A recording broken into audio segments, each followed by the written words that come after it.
Good evening.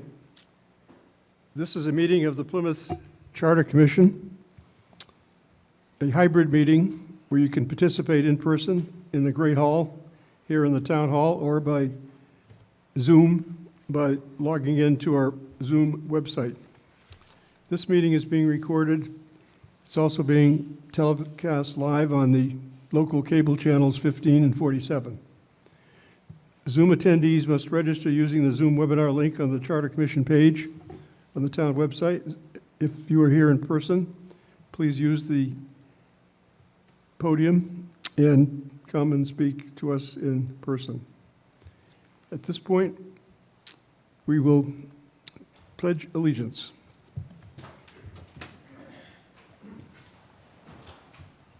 I pledge allegiance to the flag of the United States of America and to the republic for which it stands, one nation, under God, indivisible, with liberty and justice for all.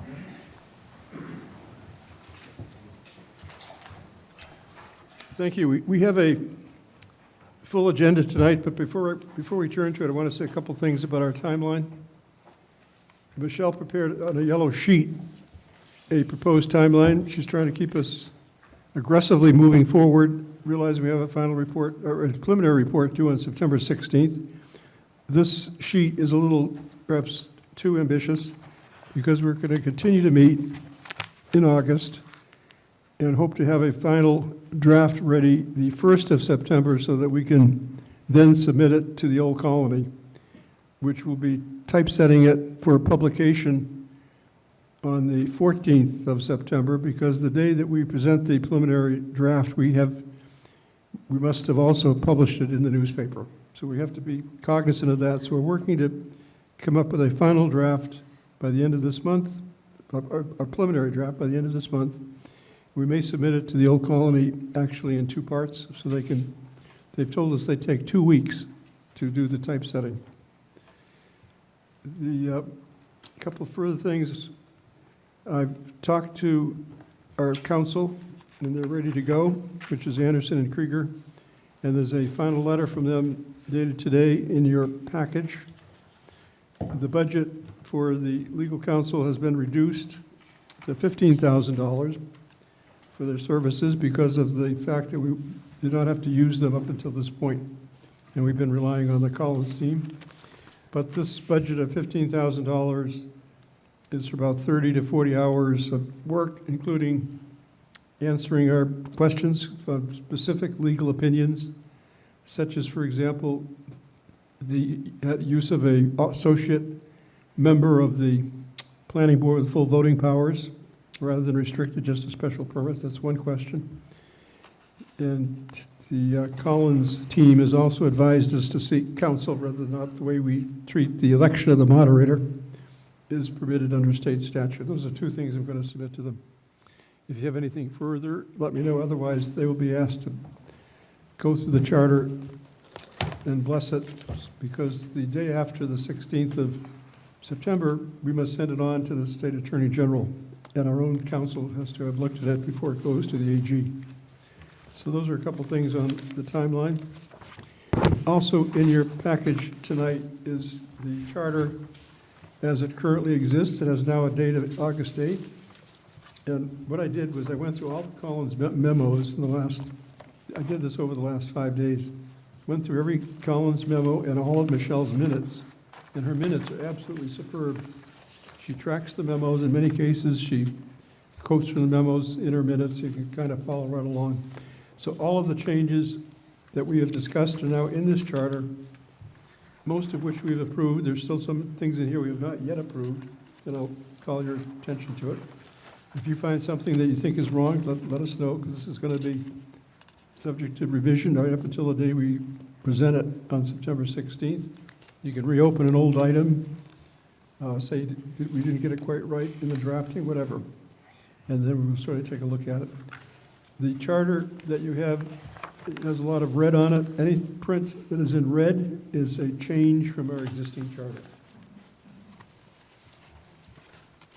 So you'll see it's quite a bit of red here as we go through it. There's going to be more red before we're finished.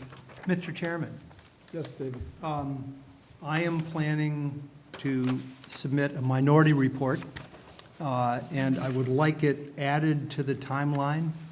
The way I read the legislation, it's supposed to be concurrent with the submission of the charter to the various readers. So I can't quite tell whether it's concurrent with the Attorney General and the Department of Housing and Community Development, or whether it says shall submit to we'll check the Board of statute. Selectmen. Yeah, how do you read the statute? It does refer to minority report. It does refer to it, but it said, within 18 months, 18 shall months. submit it to the Board of Selectmen its final report, final text, comments where the differences are, and a statement of not more than 1,000 words by the commission minority, if any, provided so- such statement is filed with the chairman of the commission with 48 hours after their vote to approve the report. Okay, so it looks like it's due in November, when the final report is due, which is November 16th. Okay. Right. But you need to, but it appears they need to get it to the chair a couple of days ahead of time. Okay. Betsy? Thank you. David, could you explain that process? Will the minority people meet in private and then publish this? How will they come up with a report? Well, they is the minority members of this commission. Yeah, I plan to prepare a draft because, as you know, I'm in favor of Sure, yeah, council revenue. right. And I want to prepare a thoughtful, thankful to the majority, but just say I respectfully, or we respectfully disagree with the report, and file that as Amherst. If you look online, you'll see, Amherst had a majority and a minority report. So this is not, I'll do a draft, but I'll share it with, any Yeah. I'm just commission asking members. process. Yeah, I'm just asking process. I think it's a great thing for you to do that. Will you be meeting with the other minority people in a private session, or will it be a public session, or will you be meeting with, I think it's, Well, I would certainly, share a draft with any commission members who might be so inclined to support the minority report. my question is, how will you come up with the draft? You're writing it all by yourself, or will I you? am writing it all by myself at this Okay. point as a draft, but then Okay. I would share it with like-minded commissioners, but I Right. certainly want to make it public. This is not intended to yeah. be a sneaky document. No, that's what I was wondering, is how, the process for making it public. Yeah. Larry, Thank you're you. shaking your head. Well, let's just get through this. Okay, Larry? Public, we do everything in public. So I don't think that you would share it with like-minded. I think you would share it with the commission. Which is fine. I would be and then- glad to share it. And then find out if anybody is interested, Yeah. because, Absolutely. okay, what I'm saying is, if you're doing it yourself, you have every right to do that without consultation with anyone else.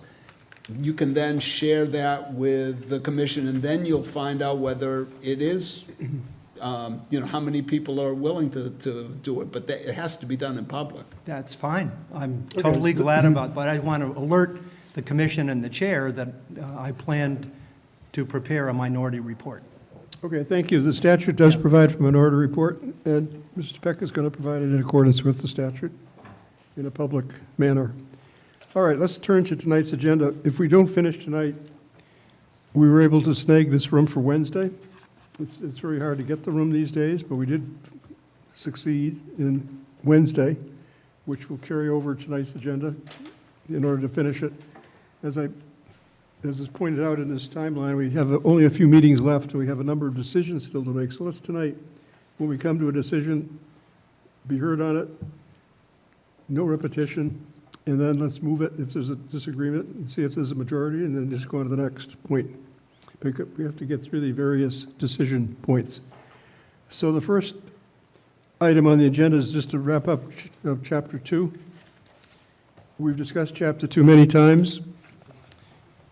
I believe it's ready to go, it's final. The only thing that I think somebody wanted to discuss tonight was the conflict of interest sections, which are sections 2-11.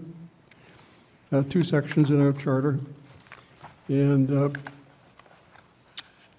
we weren't proposing any changes to those sections. Does anybody, I said we would put it on tonight's agenda because if somebody wants to discuss it, now's the time. Is there any comment on those two sections? David?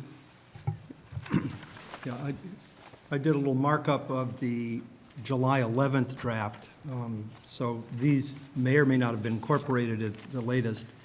For section 228, which is the final adjournment of every town meeting, the town clerk shall post a complete attendance record. Excuse me, David, you're going through all of Chapter 2, or we were focusing on? I'm going to the comments in Chapter 2 that I have comments on. Oh, okay, I thought we were going to take up conflict of interest first, Oh, okay, I can wait.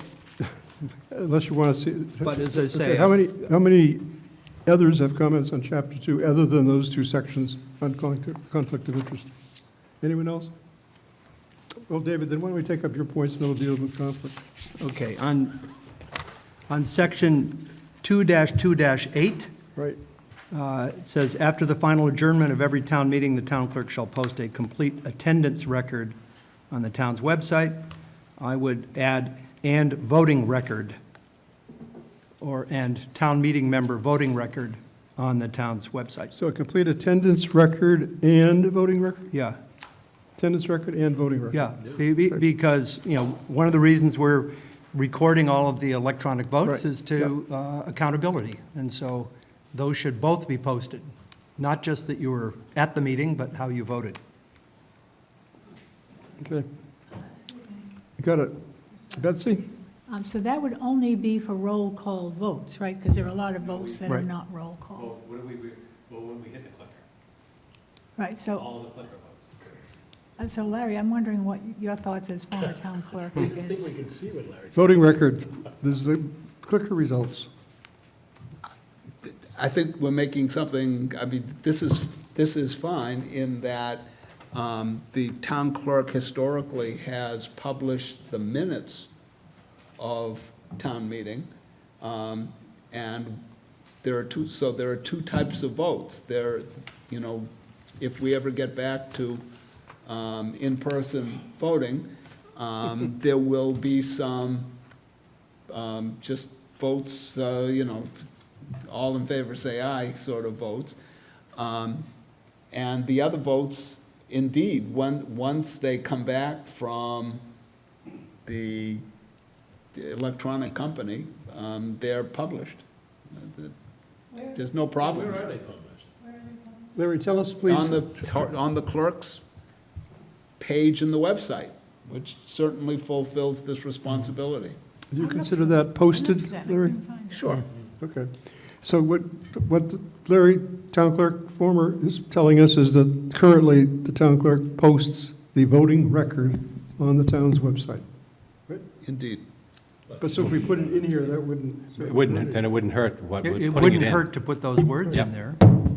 So roll call votes. I think that, I'd be in favor of Yeah. putting it in, because I think there's been some question where the voting record is, at least we make it very explicit. So is there a consensus to add those words as proposed by David Peck? I move that we add the words, and we say them Anybody again. opposed to it? David, will you tell us the words again, please? Well, David? I'd say, you know, after attendance record, and we can add roll call voting record. You know, Or just, David, I thought we were just going to say voting record. just voting, those were my original words. That's the only thing that we have any record of is roll call, because like Larry said, there's sometimes like we'll do a voice vote for lunch or something. David, is that change for okay years. for you? I think and voting records sufficient. Okay. All right, so what do we have now finally that you're proposing? Shall post a complete attendance record and voting record on the town's website. Okay, so the word roll call is not in there. No. Okay. Anybody opposed to that? David, anyone else? Looks like we have a consensus. All right, so is there anything else in Chapter 2 that we want to discuss tonight? Yes. Go ahead. By adding our third non-mandatory town meeting, we now say for our two current ones that the meetings at a time fixed by bylaw.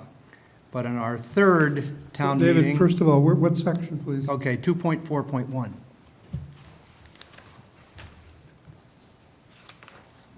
Again, I'm looking at the July 8th one, so this may or may not have changed. So this is the red wording that said a Yes. third non-mandatory? So Right now, it says a third non-mandatory town meeting shall be scheduled for January of the calendar year following the spring annual meeting. But I thought to add the words "at a time fixed by bylaw," because the other ones don't give a specific date. They both say "at a time fixed by bylaw." Just want to be I consistent. remember when we discussed it, we specifically said January, so you want to, where would you change? Well, I did just, January's 31 days, do we want to, we don't want the bylaw to say the first week or the second week. I just thought, consistent with the language for the other two town meetings, say at a time, or at a date and time I mean, fixed by. all this, David, all this says it's going to be scheduled for January. So that, I mean, that's all the charter says, and that means that the powers that be can schedule a meeting as long as it's in January. I mean, it gives them, seems to me, flexibility. Larry? In the olden days, when I was town clerk, Yeah. I was told that whatever we put in the bylaw, the select board has the right to override. So I don't think it's necessary. I mean, we can put something in as advisory, but I'm not sure what we're advising. We're telling them, the select board has the opportunity sometime in January, should they so choose, to have a town meeting. Yeah, I don't feel strongly about this, but just looking at the other two, it just says March through April, or in the last 4 months of the year, which is pretty wide and discretionary, but we say time fixed by bylaw, so. David, do you want to pursue it, or take a vote on it, or let it go? I'm willing to let it go. I mean, it's down to a month, so. Thank you. Again, I was trying to get the language consistent. Anything else in chapter 2? Then we have the two sections on conflict of interest, which are in chapter 2, and they are 2-11, 2-11-1 and 2-11-2. Currently, the commission has no changes to either section. Does anybody want to discuss that or open that up?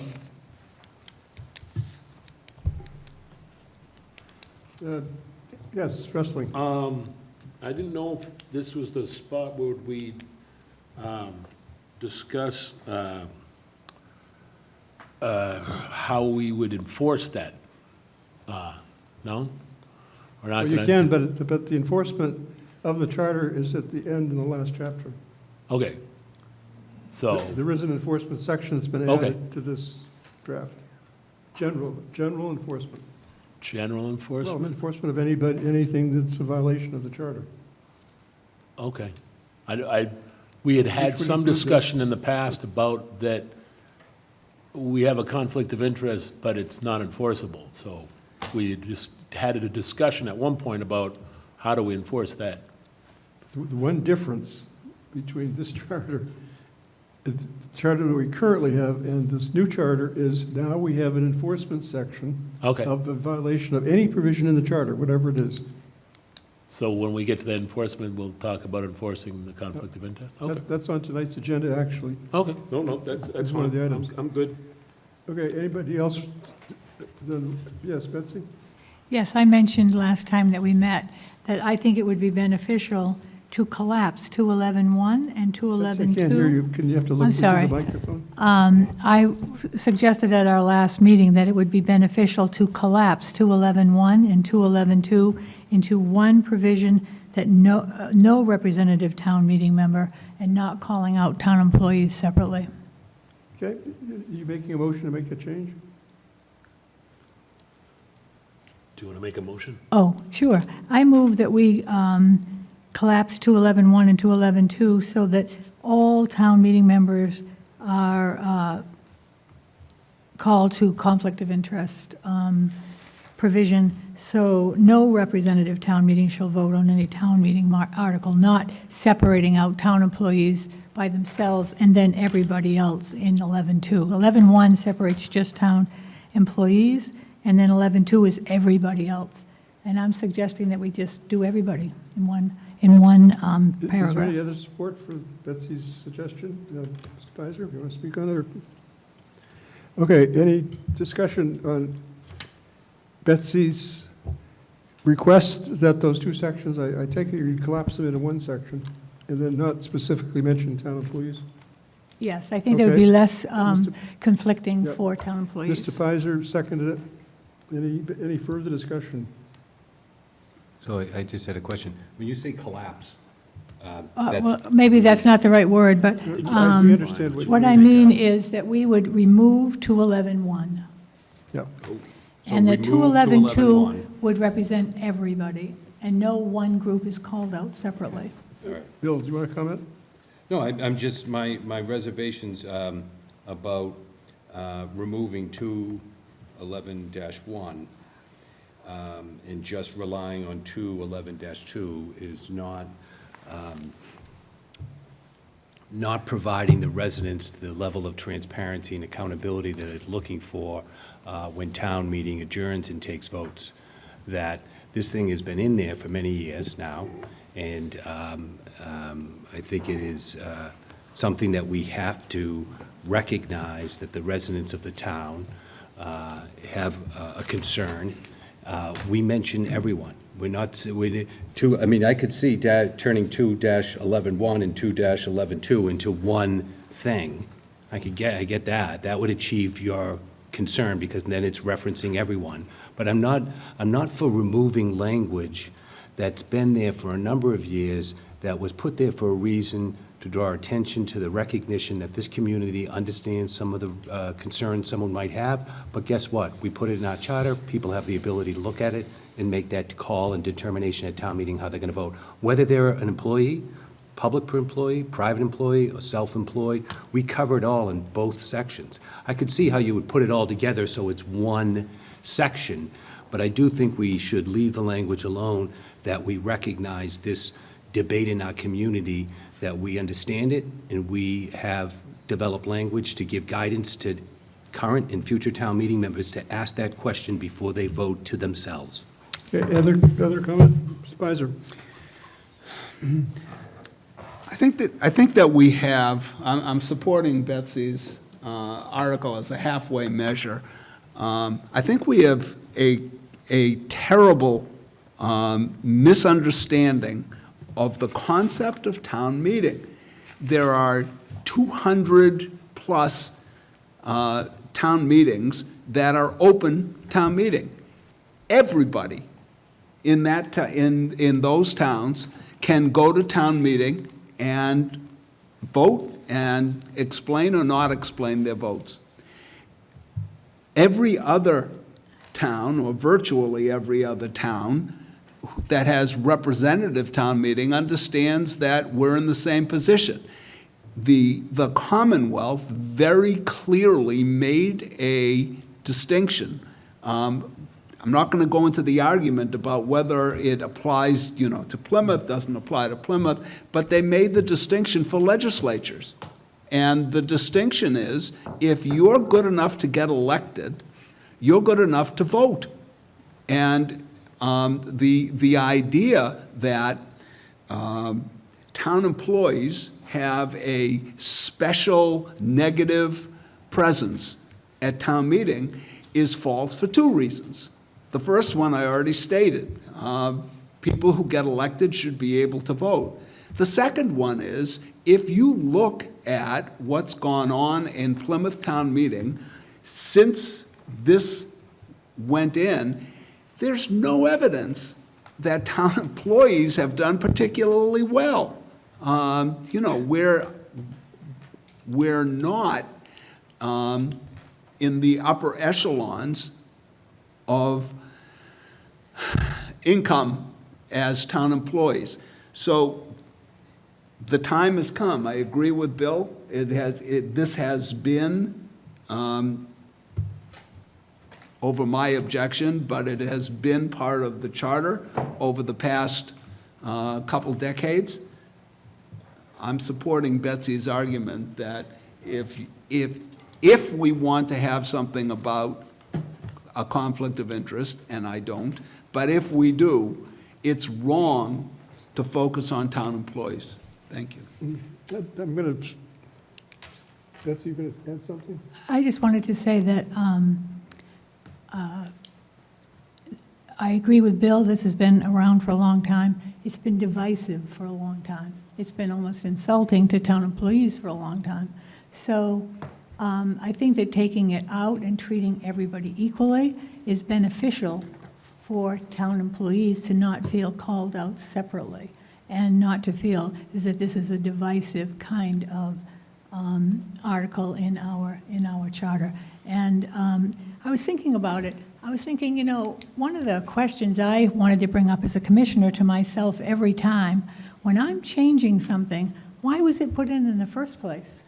Why did the state, I just was thinking, why did they ever put in that town meeting members are exempt from any conflict of interest? And it's because if I vote against a $35 million fire station, I'm voting in my own financial best interest. My taxes don't go up if I don't vote for that. So in a sense, every time I vote anything financial as a town meeting member, I'm voting in my own interest in one way or another. Either I want a fire station and I'm willing to pay the money, or I don't want it because I don't want my taxes to go up. So I think that might be the reason. I have never done any history, research on why did the state put this in the first place? Why did they originally exempt town meeting members? But that's, I think, is the reason, is because, as Larry says, everyone shows up to an open town meeting and they vote the way they vote. And if they don't want their taxes to go up, then they don't vote for something expensive. So I think originally that's what the state had in mind. I don't think that they wanted town meeting members to be called into question. Why did you vote that way in your own financial interest? Like, you voted against that fire station so your taxes wouldn't go up. Well, that's okay. It's okay. I can do that. Thank you. I'd like to make a brief statement as well. These two provisions are absolutely unchanged by this commission. And in fact, by every charter review committee in the past 22 years that has reviewed our charter has left these two provisions in it. And they are, to me, one of the most proudest reasons that we have the charter that we have, and that other towns have seen what we have and have called it the gold standard. Town meeting, and I have no particular axe to grind with employees or anyone else, but I do love town meeting.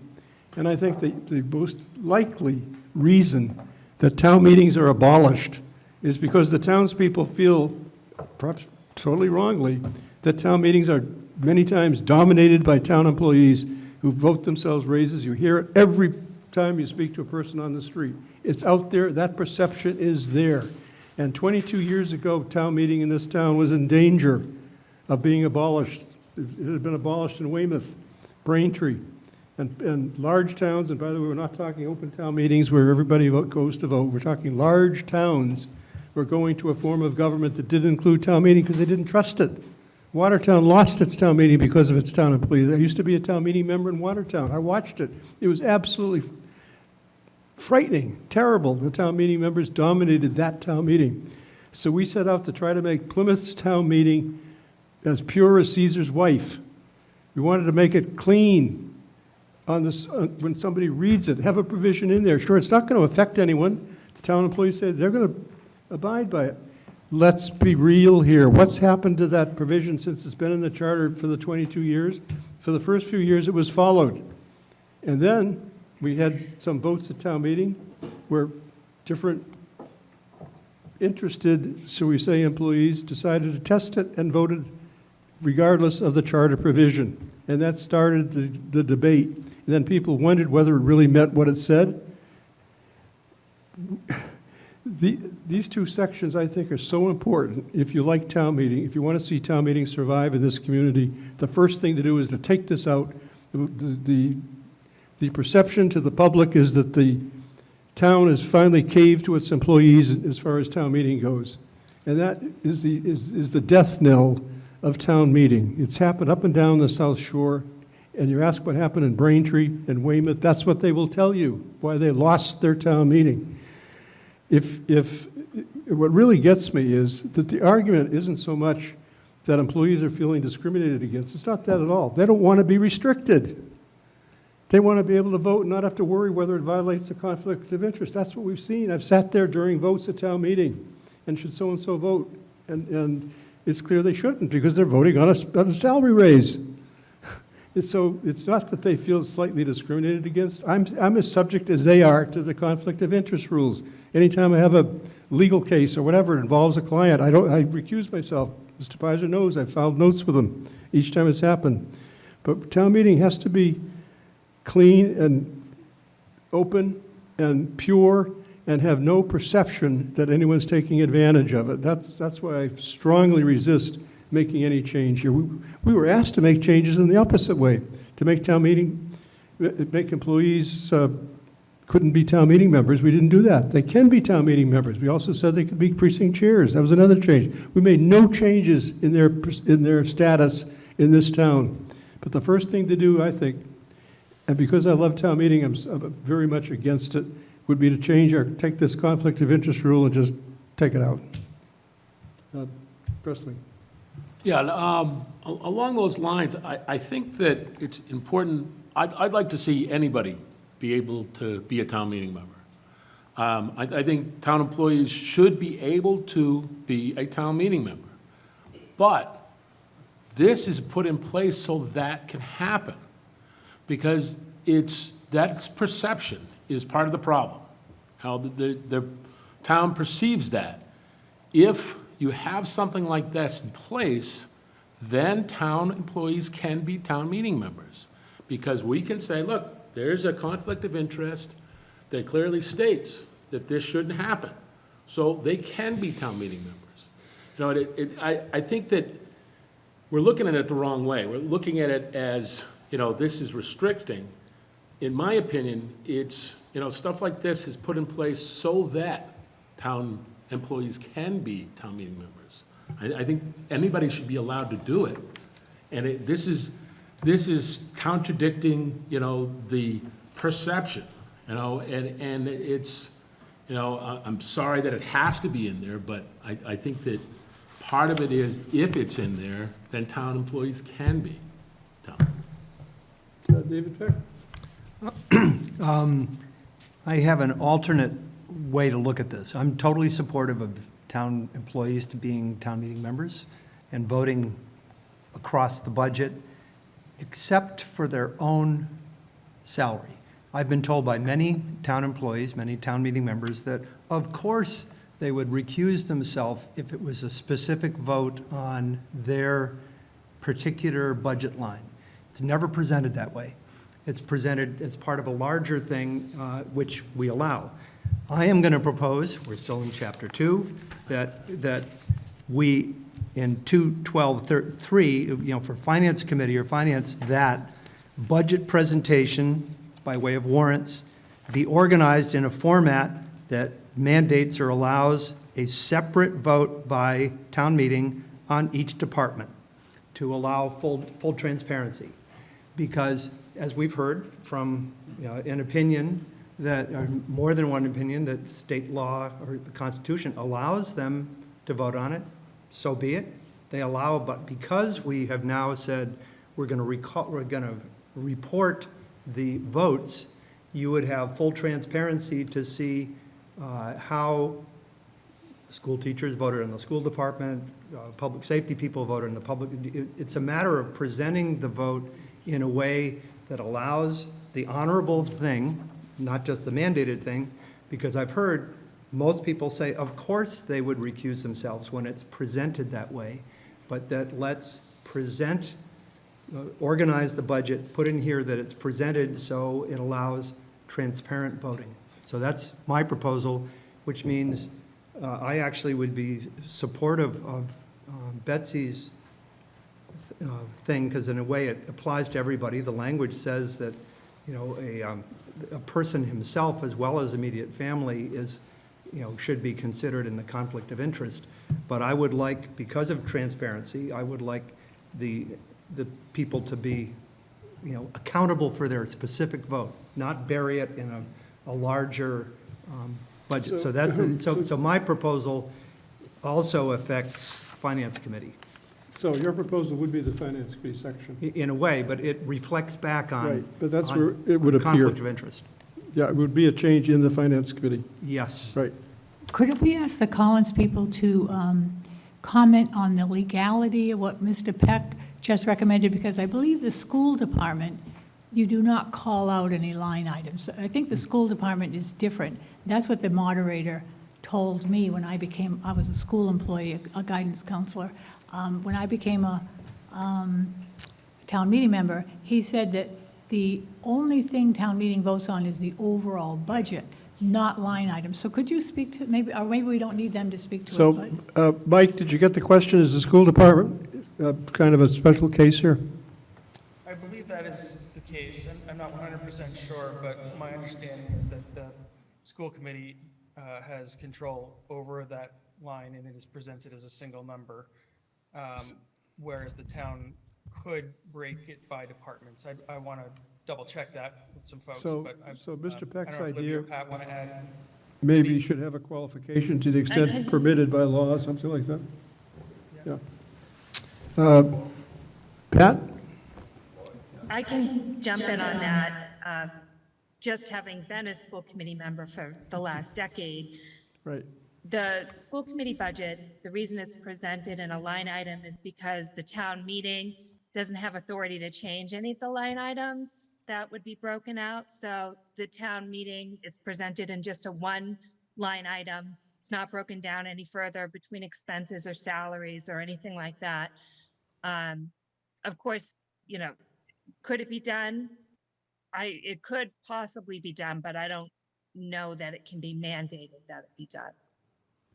So David Peck's got a motion. I think you heard what Mr. Peck was suggesting. I'm asking the Collins people whether you think you can draft a change in the Finance Committee section that he was requesting that the Finance Committee be sure that the budget has that kind of detail in it to allow a vote to be carefully seen.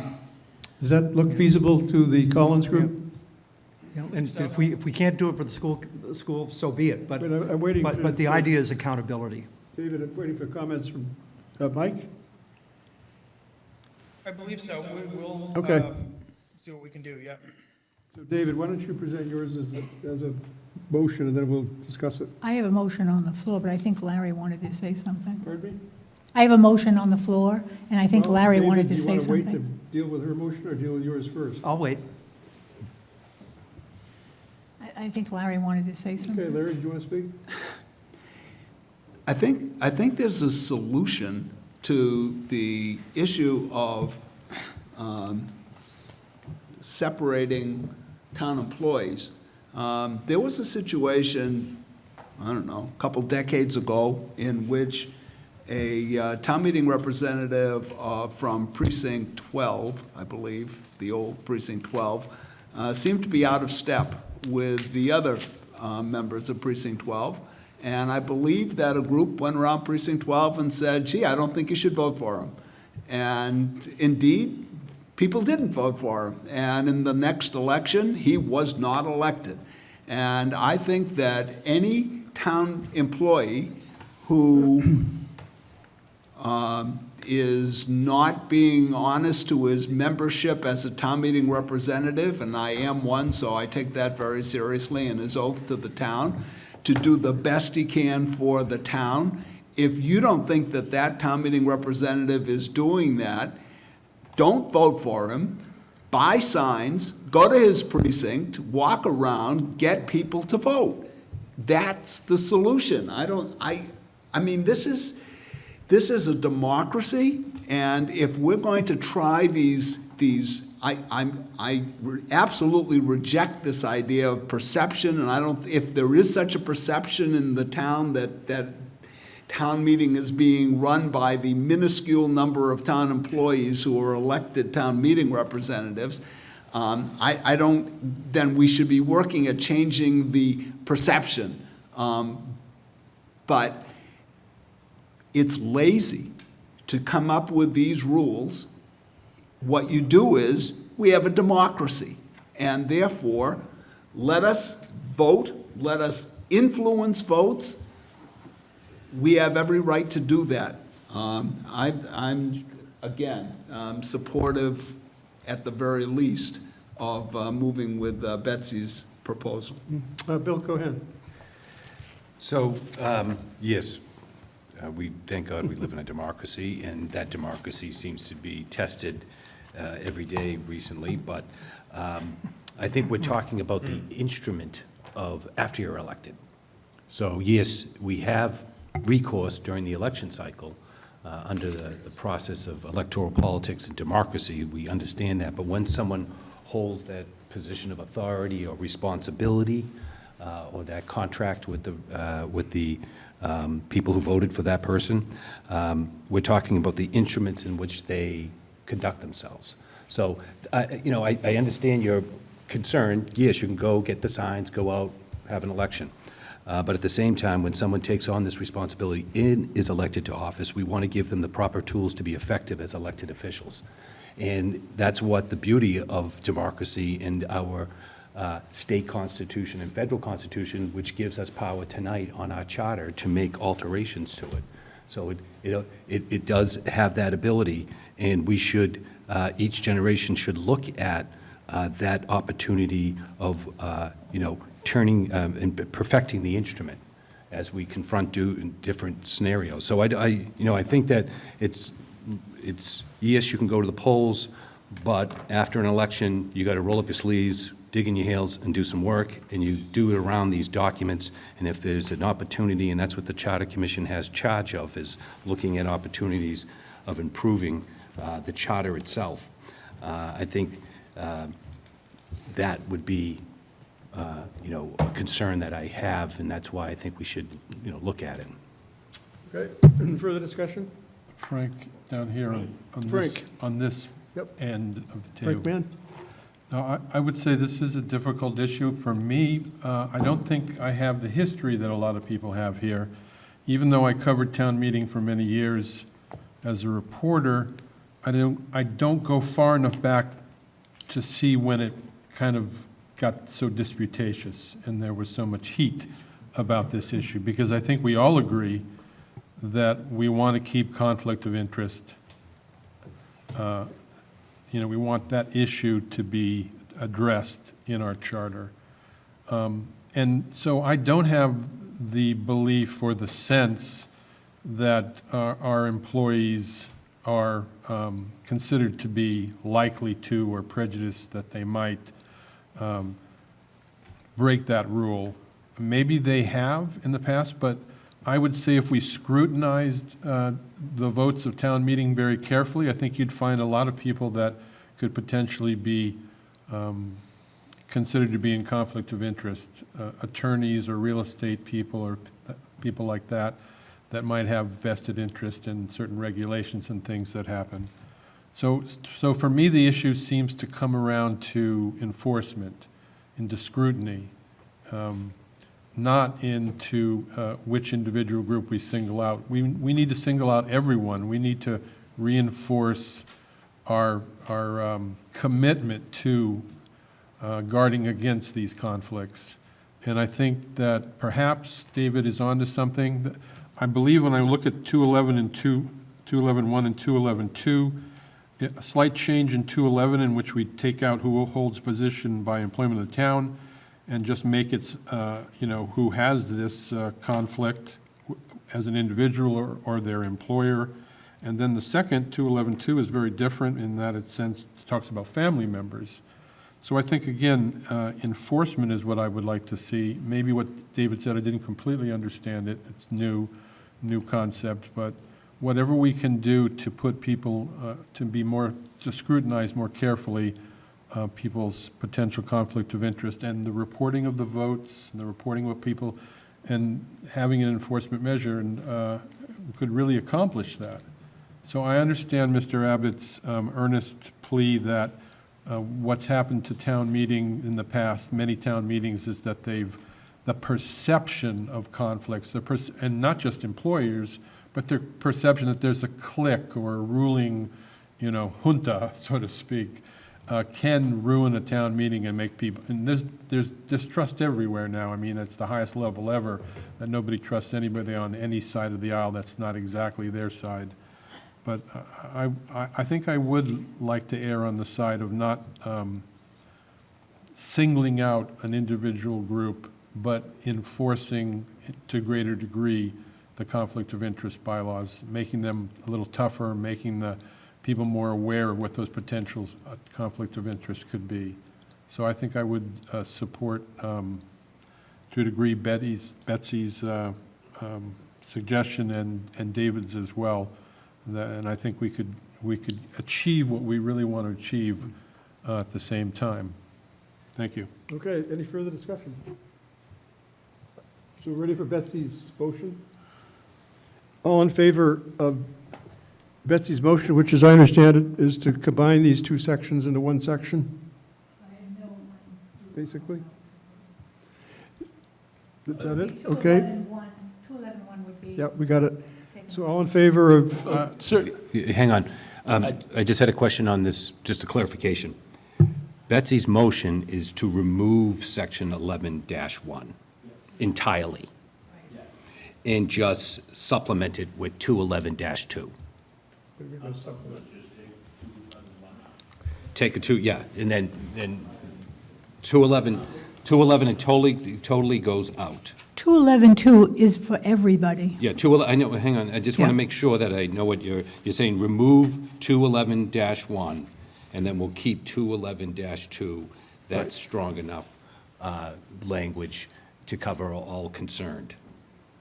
well, I think the motion is to remove 211.1 and to keep 211.2 and perhaps with some editing so that it serves the purpose as one section. But obviously, how it's drafted, we'll have to come back to this commission for its approval. But that's where we are with Betsy's motion. And we'll need to see some language. I'm looking at the Collins group. Ready for vote? All in favor of Betsy's motion, say aye. Raise your right hand. Aye. So I got 1, 2, 3, 4. All opposed? Frank, did you vote? I voted yes in favor. So Frank's 5, is that right? 5 in favor. All opposed to Betsy's motion? 3. So it's 5-3, Betsy's motion passes. Frank, do you want to, David, do you want to present your suggestion? Yes. I'll make a motion on section 2-12-3 that additional language be added, that it says, right now, the Finance Committee shall present the proposed budget to the representative town meeting. I'd like to add language saying the budget presentation shall be organized in a format that allows separate votes by town meeting for each department, comma, to allow full transparency of those votes, comma, except the school budget, which, or as allowed by state law, because I don't want to. Right. I would like to be able to have that scrutinized, but this is just in the spirit of transparency and will help the voters know how their representatives have voted, which Larry and I agree Okay, is is there a important. second to David's motion? I'll second it. Oh, I think Wrestling, you seconded? Okay, discussion on the motion? Bill, go Oh, ahead. Larry had his hand up before me. What's the guy called on Okay, you? all right. So you would suggest language that would allow, whether it's the school or the town side, say that again, just to Well, clarify. I may not have the ability to do it on the school budget. Right. But the budget presentation to town meeting be organized in a way that allows town meeting to vote by department. Okay, Now it's all blended and Okay. and this just allows accountability. Spicer. No, it isn't. As a matter of fact, the way the budget is presented, the town clerk's budget, there's a whole section, town manager, all of the people who report to the assistant town manager are in one section of the budget. There are two sections for the town clerk's budget. There is the personnel and the everything else. The vote is, if no one has a question, then we're going to go on to the next section. We already have the opportunity to vote on every budget. All you have to do is raise your hand. I mean, you might get it broken off after town meeting takes an extra 3/4 of an hour doing not much, but we can do that already. I mean, there's nothing, you're mandating what already exists. That's Well, true. well, that all may be true, but I'm coming back to the broad perception that, and we've seen it in the past in Bill's remarks, that it's even been called out. Town meeting members have been called out saying, you're voting for your own department, and that individual still did it, because he was allowed to. But coming back to the recording of votes, instead of relying on memory and 3 years from now voting the person out or not, I would like some kind of way to record those votes at a more discrete level so we can track that. Bill and others said, all we need to do is some homework and see how people voted. Sometimes it's hard to do. I'm trying to make it easier to see how people voted. Well, the only problem, the way, unless you're going to get really granular, the way the budget is presented, it is almost always the case that raises, cost of living increases are the same across the board. So if you were to take the town clerk's budget, it doesn't separate out raises. What it does is you can look behind these numbers, but the number that you're going to end up voting on is there are X number of people in the town clerk's office and X number of voting registrars and all that sort of stuff combined into a total. And to suggest that, if you don't want the town clerk to vote on it, that's okay, but it's not I haven't seen in many town meetings, as far as the budget is concerned, a whole lot of controversy within departments. Okay, Yes, can I suggest that what David Beck is suggesting, and if you're saying it's already being done, what does it seem to me to harm it to put it right in the charter, because it is an issue. I can remember the first 10 years I was a town meeting member, the budget was presented in detail, every item. And I've wondered for the past 10 years, we haven't been doing that with anywhere near the detail. And it's much harder today to vote on individual line items than it used to be. But he's making a very good suggestion. Put it in the charter. If you're saying we're already doing it, there's no harm. Then we're all set. Wrestling? Yeah, no, I think that there's so many votes, like warrant 9. Everything's in warrant 9. I had a, Harbor Committee issue that David Gould wanted me to bring up, and we didn't discuss it for more than 5 minutes, and there was probably $3 million in warrant 9. And I think the point being that there are ways that we could say, we're now voting on the town clerk's budget. And that would separate from something else's budget so that we would know, okay, town clerk really shouldn't be voting on, not that the town clerk would be during that vote, but I think there's a way of segregating more than we do. Because you say, yes, we can ask that question, but, it takes someone asking that question instead of saying, hey, is there a way to separate the policeman's budget and the fire budget and these budgets a little more granular so that town meeting knows you're voting on this right now? Because I know a lot of town meeting members who come to me and go, when did we vote, that budget or this budget? And I was like, oh, it was grouped in with a bunch of other budgets. That's all my point is. Betsy? I agree with David in terms of finding ways to call out separation. And I did that with the library budget. I don't know if it was 2 or 3 years ago. I wanted to reduce the total salary. It was rejected by town meeting, which was fine, but there is a mechanism for doing that, because I did do that. But the thing that I was not able to find, and I asked for it several times, we do not know how much it costs for each department. because the library, I just happen to be very interested in the library that year, so I tried to find out how much does it cost the town of Plymouth to run its library system per year. I was not able to find that out Okay. because That's great. the benefits are not in the department. They're separate. All the benefits for the whole town are one item.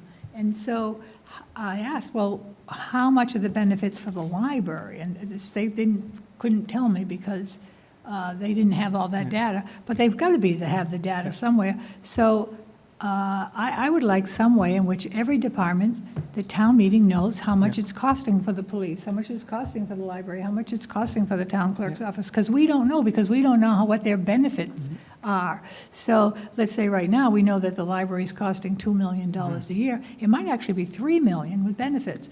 So how can we get that information? I'm not sure that what your words accomplish that.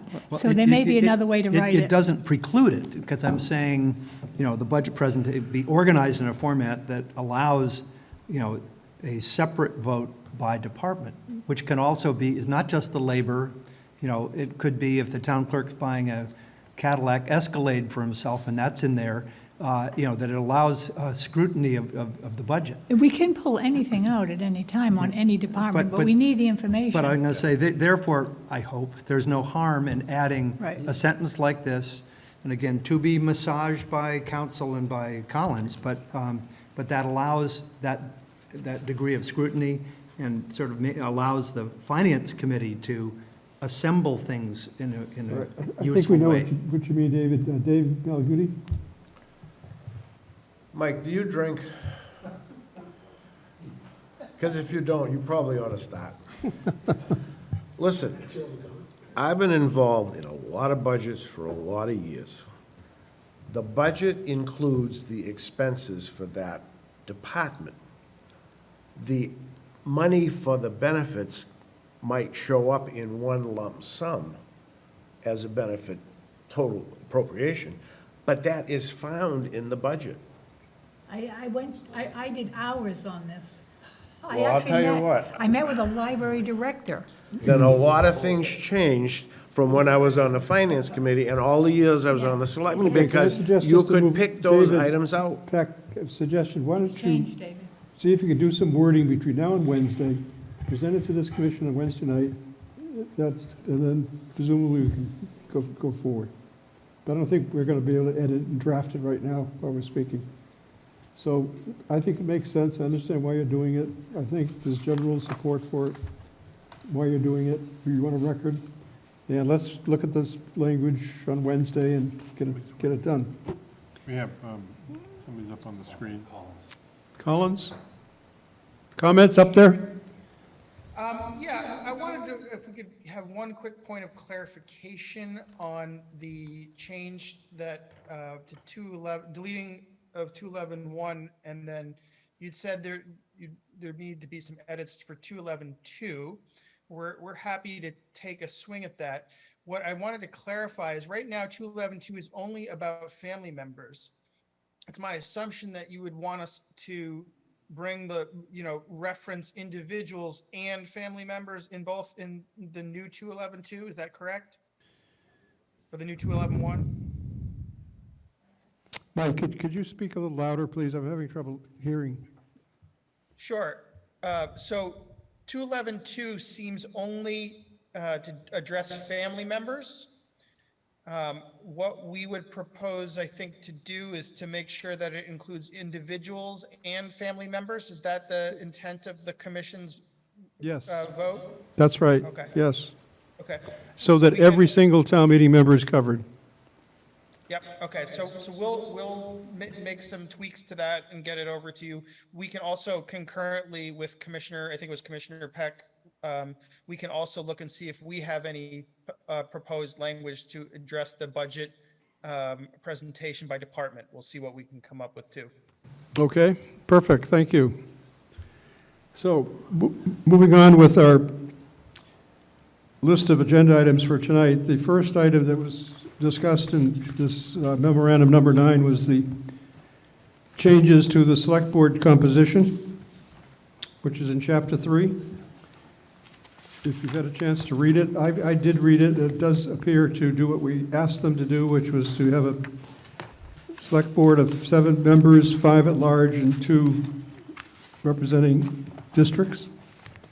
And it changed the recall provision, the nomination provision, the other related provisions in other parts of the charter, but that's basically what this first item accomplishes. Did anyone have any problems with any of their, they gave us the specific language. Did anybody have any issues with the language? David? You know my stance. I'm totally against 7 No, members. we understand that there's certain members here that are opposed to the We concept. voted on that. Well, you asked my comment. I'm Right, totally no, but against with 7 respect to members, the and I'm language of it, totally what- against Okay. divisions of upper half of town and lower half of town. Totally against it. Right. Any other comment? Larry, also? I don't always get a lot of feedback from the public. I did get feedback from the public on changing the number of the select board and the district. And I think the short form is, what are you thinking? It was entirely negative. Any other comment? Okay. Yes, Scott. I think that's Scott. Scott has something to say to that, or is Scott, did you have something to say? Hi, I'm doing like calisthenics over here, trying to get everybody's attention. Yeah, we jumped on, I was trying to say something before we jumped out of 211 and moved on. Do you mind if I back up for a second? Yeah, go ahead. All right. I apologize for coming on a little late. I'm in South Dakota right now, 2-hour time difference.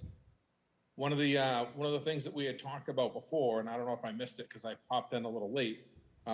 We talked about the conflict of interest laws, which I believe we just finished up, correct? Yeah, there's going to be a change in those 2 sections to make 1 section out of the 2 of them. Okay. I don't know if we addressed it, but much like I'd spoken about before, I would like to make a motion that we remove the reference to town employees. Yeah, Scott, I think Betsy's motion was essentially what you were proposing Okay. to do tonight anyway, That- which was to that's take what the I- specific reference to town employees out of that section. Okay, that's why I asked if I missed it. Right. So was Betsy's motion was probably before I hopped in. Did that motion pass? Yes. Okay, all right, Yes, it that's, did. I guess, that's what I wanted just to clarify, that, my position was. You'll have that we certainly a would chance move to it so see the it's fair and language when it's equitable. drafted. Everybody can take a look at it, but that, yes, it did pass. Okay, thank you, that's all I wanted. Very good, thank you. The next item on the agenda was the planning-related charter language in Chapter 3. And looking at the Collins memorandum, this starts on page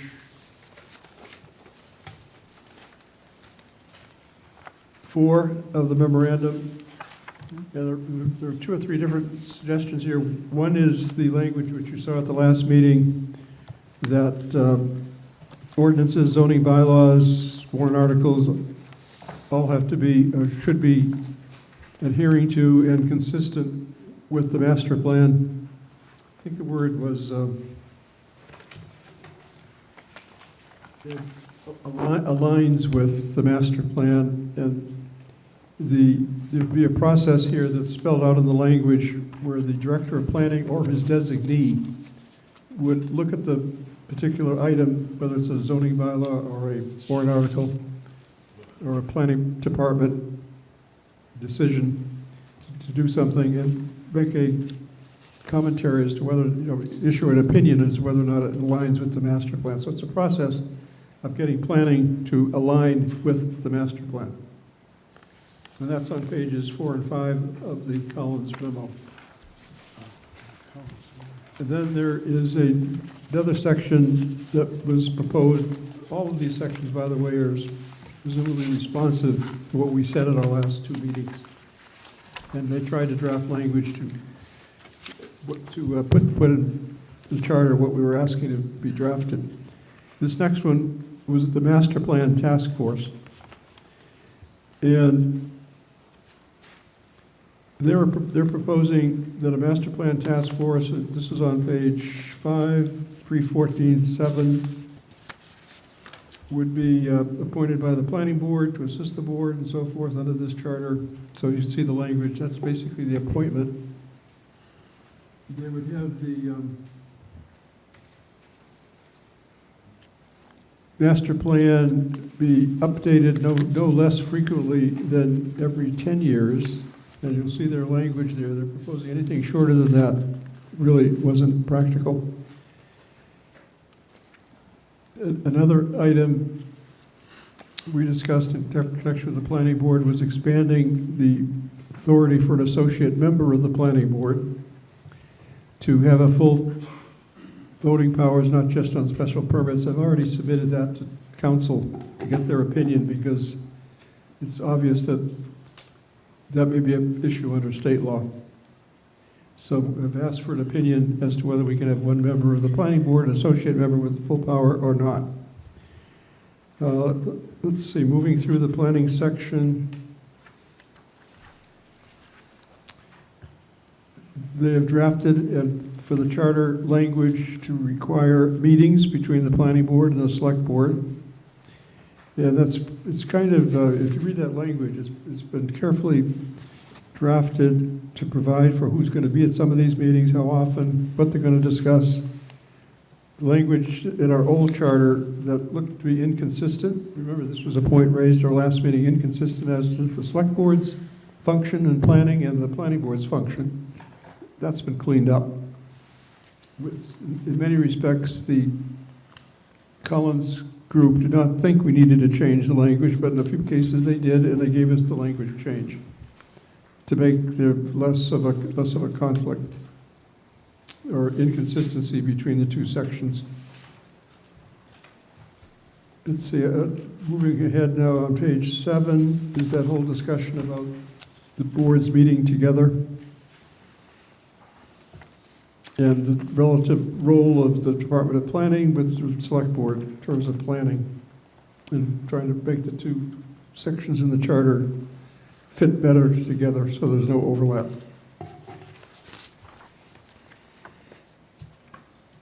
If you look on page 8, there's a very good discussion there about the two boards working together and how they're complementary instead of in conflict. One change in 314.3 was just to put in the words in conjunction with the select board. The planning board shall serve as those long-range planning. So please read these sections if you can before Wednesday night to see if you have any changes. I think they work.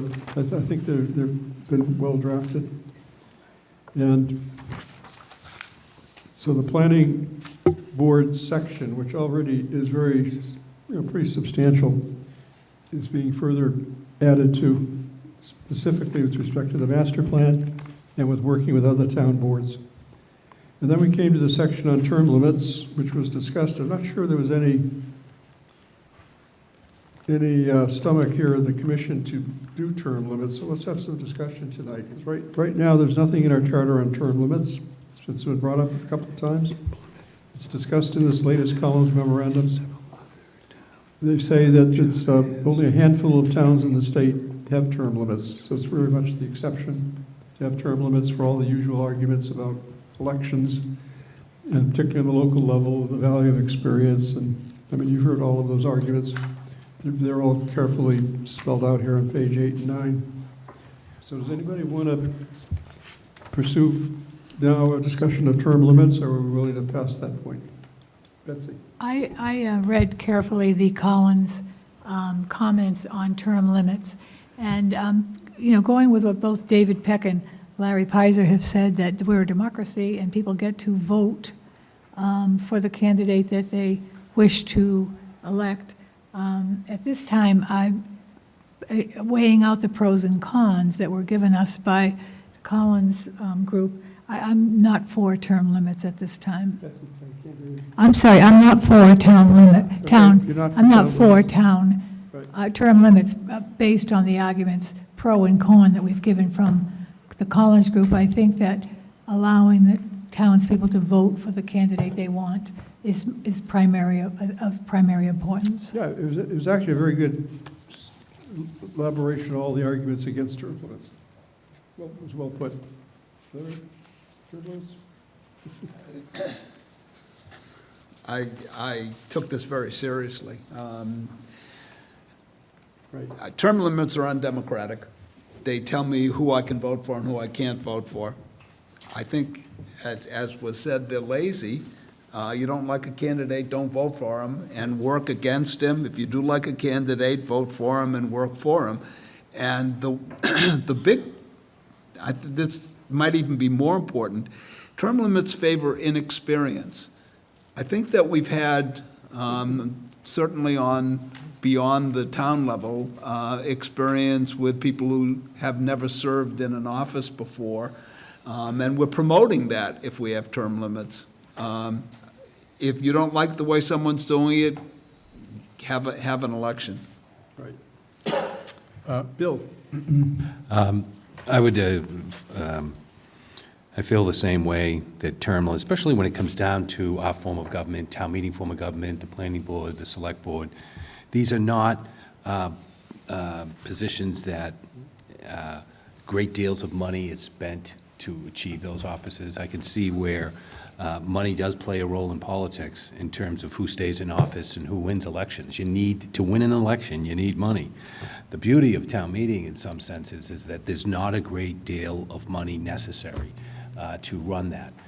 So I don't see that that term limits are necessary in this form of government. But I do understand the argument that people make about term limits, one of them being too much money involved in the process and locking people into lifelong positions in electoral politics. But in this case, I don't think it calls for it. Okay, thank you, Bill. Oh, Frank? I'm in favor of term limits. What I see is complacency being the greatest foe we have as in our face constantly. Not to cast aspersions on anyone individually, but on the planning board, Mr. McGregor just retired after over 30 years, I believe, on the board. There's another member with over 20 years, a member with 12 years on the board. There's such a thing as an experience, and there's such a thing as stasis, as immobility, as I know the job and you can't tell me anything new about it. I think inexperience is the lifeblood of our form of government. It's people with an earnest interest in being involved in government, not one based on a comfort level or experience. And when you talk about term limits, you're not talking about, hey, you got 2 years and you're out. I mean, you're talking about, in the case of the planning board, if somebody had 2 terms, they'd be on the board for 10 years. A lot changes in 10 years. What doesn't often change are individuals' prejudices and biases and traditional ways of doing things. So, a lot of people talk about, the vibrancy or the lack of vibrancy of this form of government, and I think a reasonable term limit is a positive thing. I don't think it's a negative thing. I don't think it takes people's rights of democracy away from them at all. I think it gives more people the opportunity to participate and believe that they might have that opportunity. We see the same names in the same positions, and in some ways, what's happened in the last few years has been very positive because or maybe what it is this 10-year census, so we had to have everyone run again, and that was a good thing. We got a lot of new members, a lot of young people involved for the first time. So I'm not for unreasonable term limits. I just don't think that people should expect they're going to be there until they're ready to retire from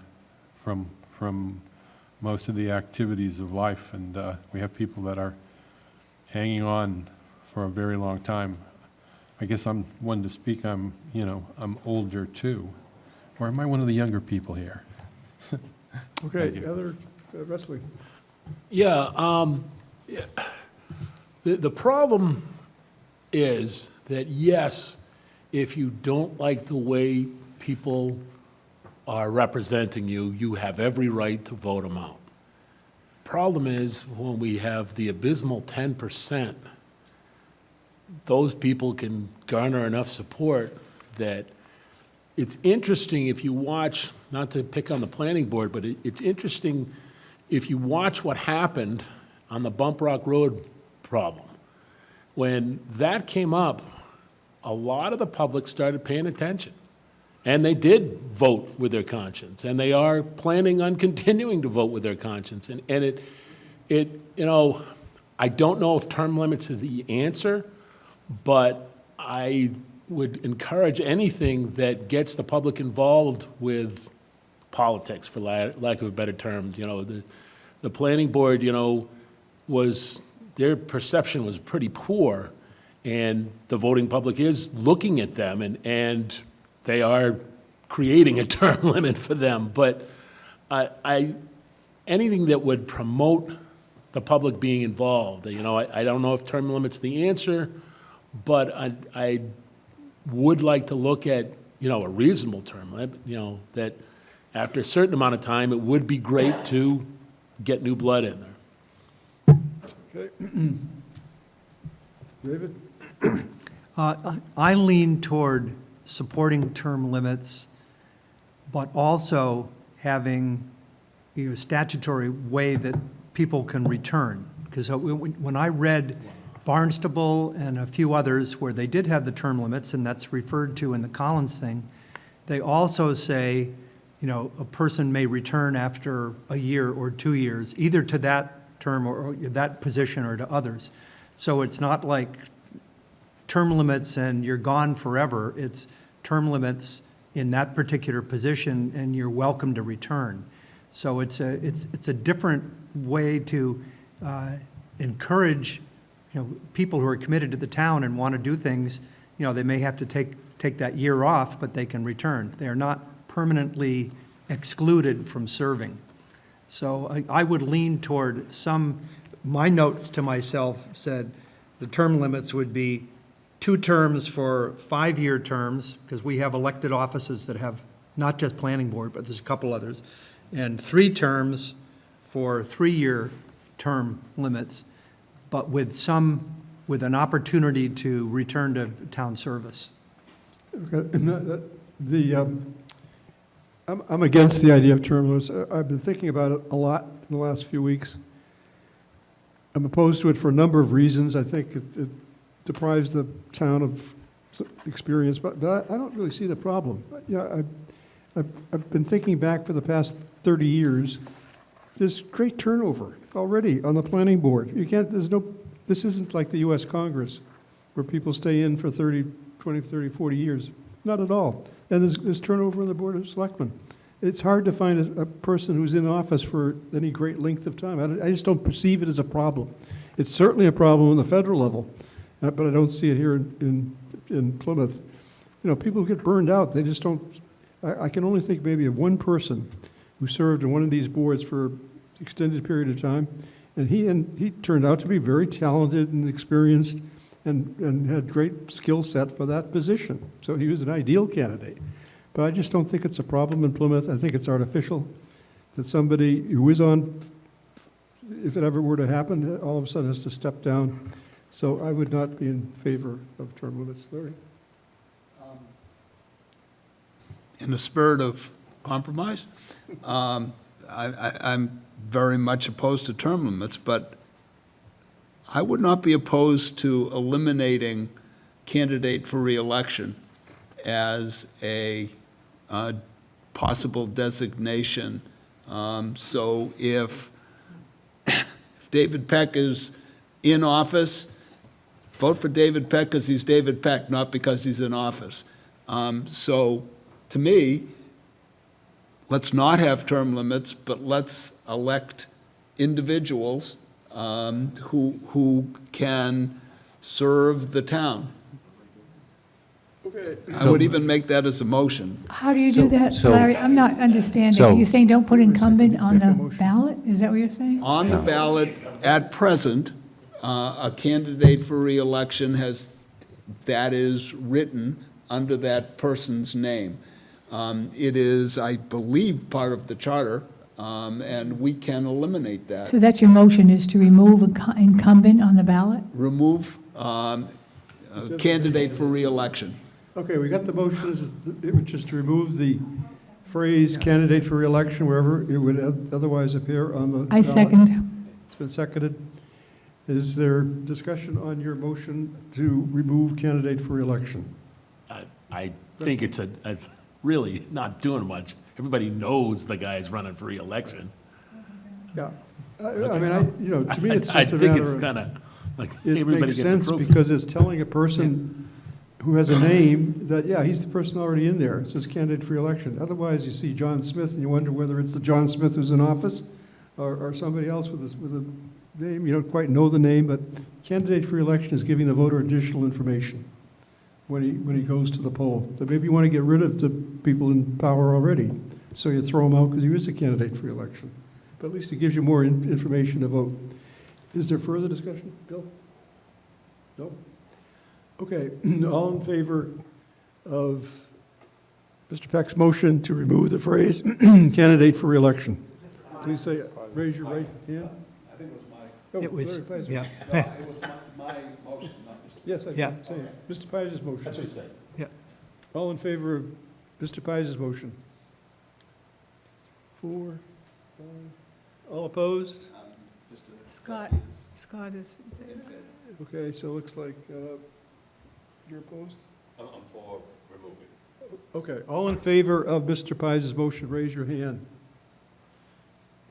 1, 2, 3, 4, 5, up there, 6. All opposed, raise your hand. 1, 2, 3, looks like 6 to 3. Mr. Pai's motion does pass. may I make one comment? I did have someone say to me once, I will never vote for anybody that's already in office. If it says, re-election, I'm going to vote against them because I'm against Right. everybody who's already, so it can go either way. Okay, so on page 10 of the memo were some suggestions regarding the master plan. Mr. Chairman, are we going to formally vote against term limits? We discussed it, but we didn't take a Somebody vote. want to make a motion for term limits? Okay, I will make the motion, at least for Okay, the and purposes Frank Mann of wants to recording a second the vote, to establish term limits. Okay, made and seconded that we institute term limits to be defined once we decide we want to have term limits. Any discussion? I think we've all been heard on the issue already. So all in favor of instituting term limits on some or more of our particular offices, please raise your hand. 1, 2, 3, 3, all opposed? So it looks like it's, Mr. Vecchi, you opposed to term limits? Right, so it's, was it 3 in favor and 6 opposed? Yep, okay. Looking at the page 10 of the Collins memo, there's some specific language changes in the master plan section that were proposed by, it says member suggestions. I assume people here that some commissioner proposed it. One was in 314-3, which said that the planning board shall serve as the long-range planning body of the town, responsible through the director of planning and development. The insert was the building inspector and their staff, and their adherence to the guiding principles of the master plan. So David, was that your suggestion? Nope. So somebody here was suggesting that the planning board be responsible that the building inspector and their staff adhere to the master plan. Collins said they didn't understand really how that would work. I'm not sure how it would either, because the building inspector is mainly an enforcement, almost a judicial role. He doesn't really get involved with master planning. So I assume, does anybody want to pursue that further? I think that was probably, Frank? that was probably mine, in that I'm questioning sometimes the role of the building inspector. As it's presently described, the planning board is often advisory to the building inspector. I haven't read through this specifically, but at the very least, I'm looking to have the planning board have more authority in that regard, because the building inspector is kind of stands between the planning board and what they're trying to accomplish with various developments that come before them. So, Okay, Bill? So, David, correct me if I'm wrong, but on the zoning board, if the Director of Inspectional Services rules on a certain matter pertaining to something that may be under our jurisdiction in the form of variance or a special permit, someone can challenge that. So if someone walks into Inspectional Services and asks for permits and it's determined by Inspectional Services that they don't need a special permit, someone can challenge that, and then the zoning board has a hearing, and we have the ability to overrule the inspectional service that we feel that, yes, we agree with the inspectional services that this is not a special permit, or we disagree and we think they need to go through the special permitting process. Is that correct? That is correct. So what Frank is saying is, are you saying the same thing that we do, what the zoning board does? You'd like to, if the inspectional services overrules the planning board?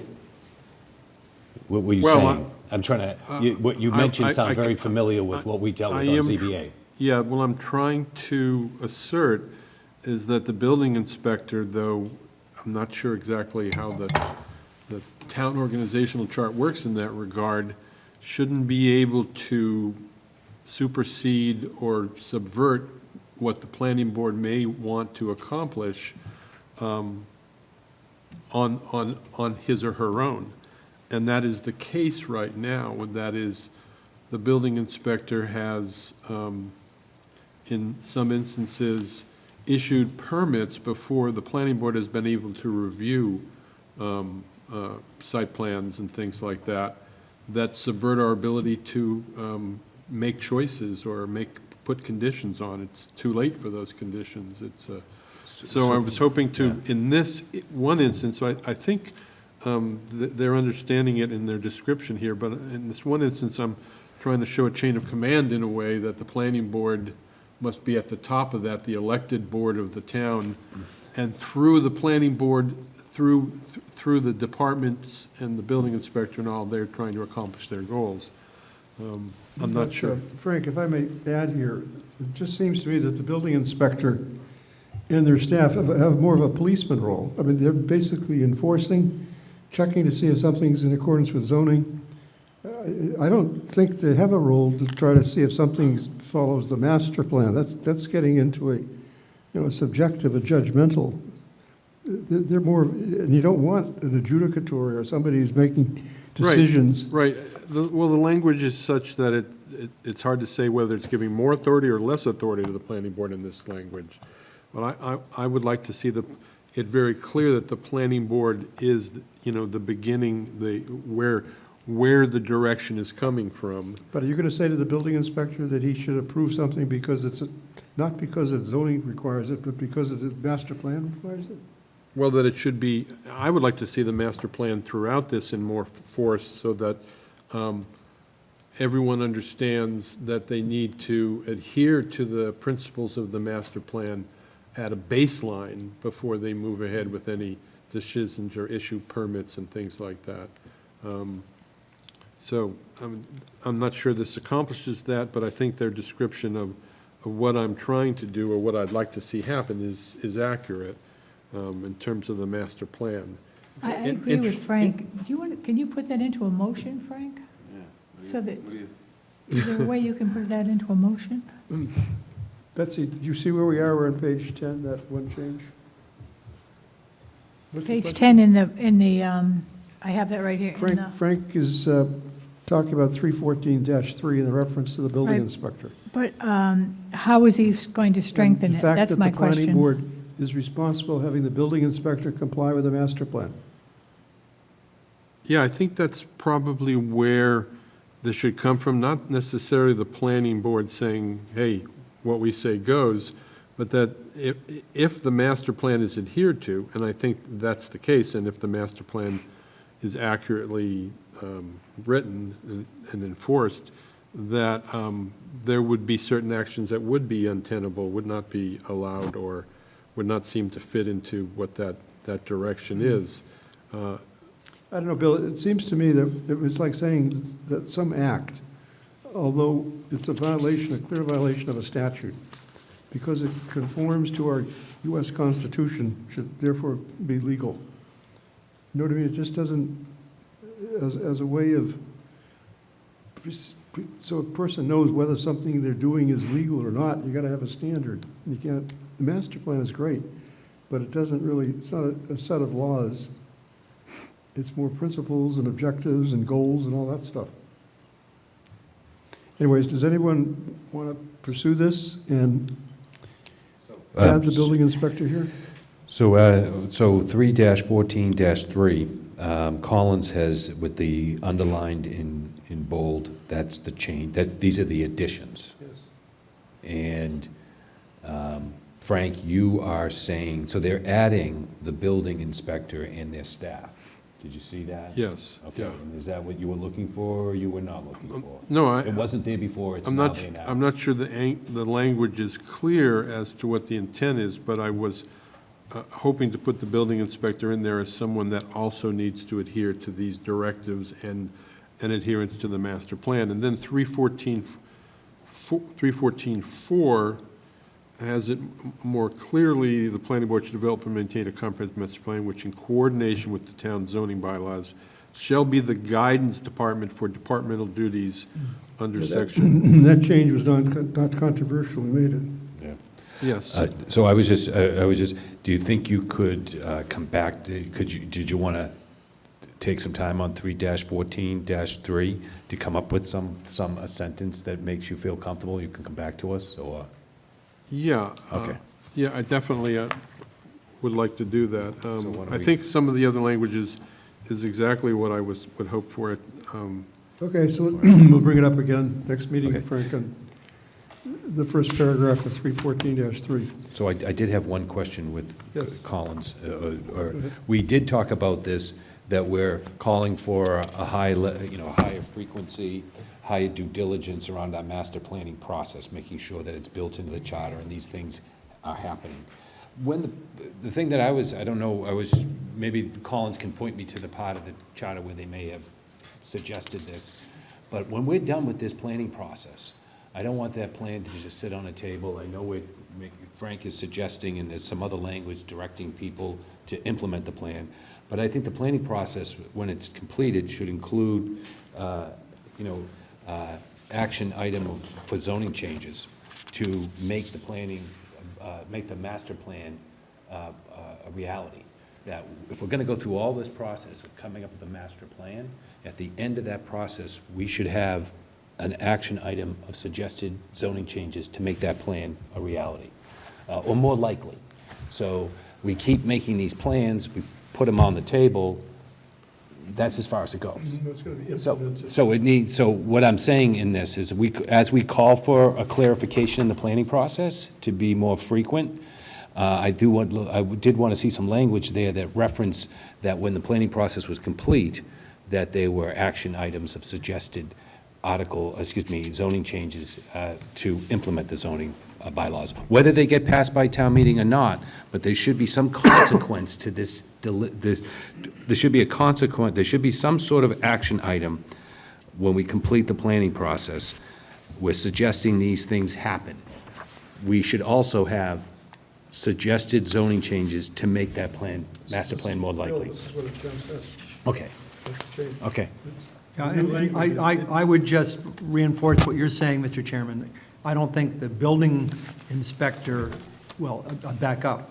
The comprehensive master plan is not a code, it's not a law, it's not, it's, it should develop recommended changes to zoning, but the building inspector has to do the stretch code and the building code, and there's new ones coming, and he has to exercise judgment on the zoning codes, but not apply those aspirational goals of the master plan. Well, what I was saying is that if we're going to call for a comprehensive master plan, I just want to make sure that when that exercise is done and all that energy is dispensed, financial, sweat equity, we have a master plan on the table, that we should make some reference to suggested zoning changes to make that master plan more likely. And I'm not disagreeing at all. Okay. That's what the building inspector should be I mean, enforcing. there's two separate things here. The building inspector is one item, but what Bill has just suggested is in here now. That was the changes added. Okay, all right. That the planning department is going to do zoning bylaws to be consistent to implement the master plan. That's in here. But that was in there let's- before? Pardon me? Was that in there before? No, we've Okay, added that. all right. That's new 314.4. Okay, all right, I was on So let's 314. pause it being 8:35 and see if there is public comment. Anybody here present? Is there anybody on Zoom? Michelle?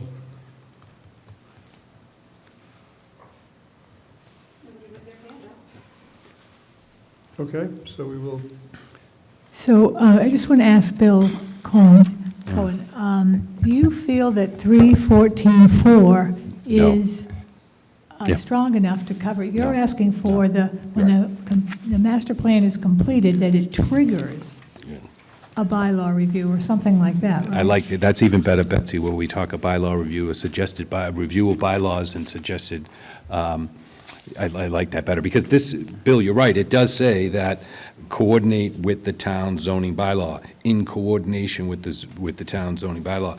I'd like to be a little stronger I in think that. it's in another place. Let me ask Okay. Colin, didn't you put somewhere else that one of the items to make the master plan come into effect would be to consider zoning bylaw changes? Does that ring a bell? I didn't see it. Okay, we'll look for it if you Okay. don't think it's there. If we don't find it, then maybe Bill could come up with some language I for will. Wednesday. I will. Okay, so we will put it in if it's not already in there.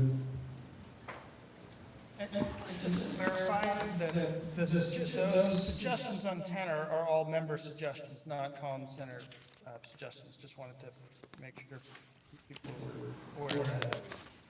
Mike, say that again, please. On sub-bullet G, which takes up page 10 of the memo, those are all member suggestions, and all those text changes and our responses to them. Right. Got it. But you did add on 314.4 the words "in coordination with the town zoning bylaws."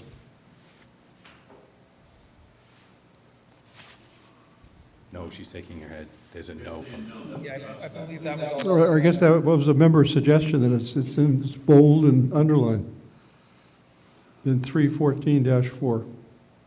He's saying everything that was bold and underlined is us, right? Okay, May I respond to that, Bill? yes, go. Go ahead. Yes. The part that is in bold are member suggestions that were submitted. And beneath those, we gave our thoughts on the issue. So the part where it says in coordination with the town's zoning bylaws were suggestions that were submitted to us for our discussion. And then the paragraphs below that kind of go into that. The other thing I wanted to bring up is that under the master plan, the new requirement for master plans is that the last section includes an implementation list section. That was not in the law for your prior master plans. So when you're talking about having a section of recommended steps for implementation, that's already in the law. The latest version of the master plan state laws. So that's going to be something that's in the future master plans that has not been into master plans to date. Okay, a question. That language that a member here proposed that refers to the zoning bylaws, I didn't see any comment of you to that suggestion. Do you think it makes sense, or just go, not put it in? I don't know if we replied, it's in the paragraph below about that particular. I didn't see any problem with adding that. I'm not sure how much you gain by adding it, but on its face there. When I read Of it, course, in coordination with the town's bylaws is going to be how that works. I mean, as I read that, I thought what you were saying there is that the planning department, if it was trying to implement a particular feature of the master plan, would consider a zoning bylaw change to move the master plan forward. I didn't read it that way. There are parts of, under the duties of the planning board and, recommending bylaw changes and things like that, that's always been in a different section. And certainly zoning bylaw changes would be in the new part of the master plan implementation that's required, would likely be, that's where you would find it, in the implementation section for master plans. But if you wanted that to be in that section, I think it would probably need a little bit different wording, because that's not how we read it when when we first looked at it. It's not that directly stated. Can clarify it and see if that works and send it to everyone to see if that's something that would work. Okay, so you're going to think about whether a reference to the zoning bylaws would make sense there. Yeah. Right, so the next point is the Conservation Commission discussion. Bill, before you go forward, Betsy Hall, at the bottom of page 10, the Collins team cautioned us against using the word annually. Or, see where it says the CMP shall be updated annually to address current issues? And they cautioned very strongly against using the word annually. Betsy, where are you reading, please? The bottom of page 10 in the Collins report that we're looking at. It's Talking about a update, yeah, I see it. the you CMP changed shall the be word. updated annually. Right. but And the Collins current- people have. The current charter doesn't say that. The language in the draft that's here tonight says periodically.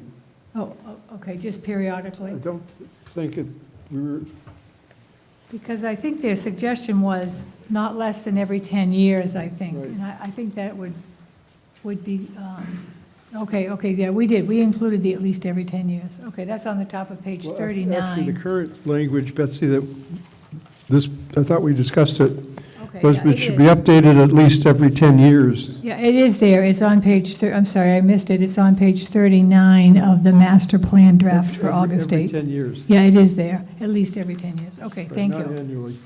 So is every 10 years appropriate? Okay, so then the Conservation Commission, which is on page 11 of the Collins memo. So there are a couple of questions here. The first one is who appoints the Conservation Commission? I think the Collins group was telling us that it could be either the select board as we currently do it, or it could be the town manager. Does anybody feel we should make a change in the appointment? What are we talking about? Okay, they also discussed the election of Conservation Commission members, and that the general rule is that they are not elected, they are appointed. Wellesley is the only town which has an elaborate procedure for electing them. And there's a whole half page of arguments against electing Conservation Commission members. Is everybody happy with that? Well, David? I was wondering in my own notes, then confirmed by the Collins notes, whether we should add some level of credentials or background that we seek in those members. For So, Conservation for Commission? instance, in the building committee, it's elaborate, a couple school committee members, planning board, at least one attorney, at least one architect. It seems to me it's worth considering saying, like, at least some number have experience with conservation or environmental affairs, maybe at least one attorney. It might be useful to, create, a varied skill set of citizens.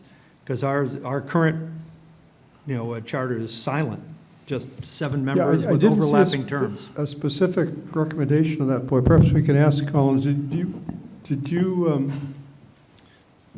favor putting credentials in a Conservation Commission section as to potential members? It's a question to the Collins group.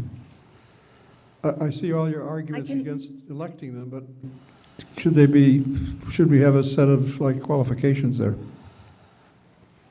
I think we've discussed with respect to the town manager and the finance committee that it's generally a good idea not to put in those specific qualifications because things change. You want the flexibility of having, looking at who's coming before you for that job and deciding amongst the people who are looking to fill the position, who is going to bring what they need at that moment to the table. So in general, at least at the charter level, having those kinds of qualifications written in there really limits the flexibility of making choices based on what the town needs in a conservation commissioner at the moment, especially since conservation is such a technical field. And it changes, very quickly as far as the science goes. I don't think I'd recommend putting that into the charter. One of the things that, as a charter commission, you have looked at having an appointing committee, which we'll talk about later. That might be a place where, people can bring their concerns about what's needed. But I think putting it into the charter might really limit the options when there are only so many people to pick from and you want to pick the best candidate. Argue to the contrary. Of all the committees that are appointed of volunteers, probably I would think the Conservation Commission is kind of a special case, where it does require technical knowledge, skills. They're implementing a set of very complex bylaws that are scientifically based. I mean, it's quite different than any other committee I can think of volunteers. I see your point with respect to hired folks, and even there you can argue a couple of items, but with hired people, maybe you're reducing your flexibility by putting in a lot of specific qualifications. But the Conservation Commission, you're looking for volunteers in the general populace, of people that can serve on a very tough assignment, implementing all these bylaw changes and asking them to become experts in a sense. So I kind of agree with David Peck here that maybe this is kind of the one exception where you may want to put in some basic qualifications. I'll just jump in on this. And part of the reason why we don't recommend putting qualifications in a charter is, as Pat has said, sometimes what you're looking for in terms of a qualification will change.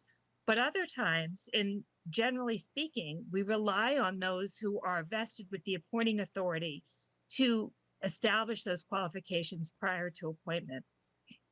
And if the individuals who are the appointing authority are to be trusted in making that appointment, they should be able to set the qualifications. It's not to say that there should be none at all. It's just saying that the charter isn't the place for those to be memorialized. Okay, so David, you want to pursue this further? Well, I guess a variation, thinking about some of the other committees in terms of who appoints, perhaps a variation is, it's not just the select board doing the full appointment, but it's a mix of select board and planning board, so that they would potentially look at the credentials as well.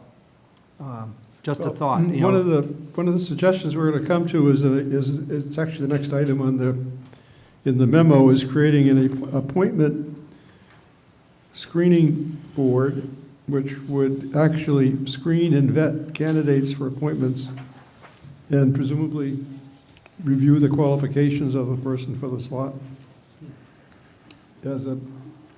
Remember, this was what we discussed at the last meeting, not a board that would actually do the appointments, but that would actually review the candidates and look for people that are qualified, then present them to the appointing authority.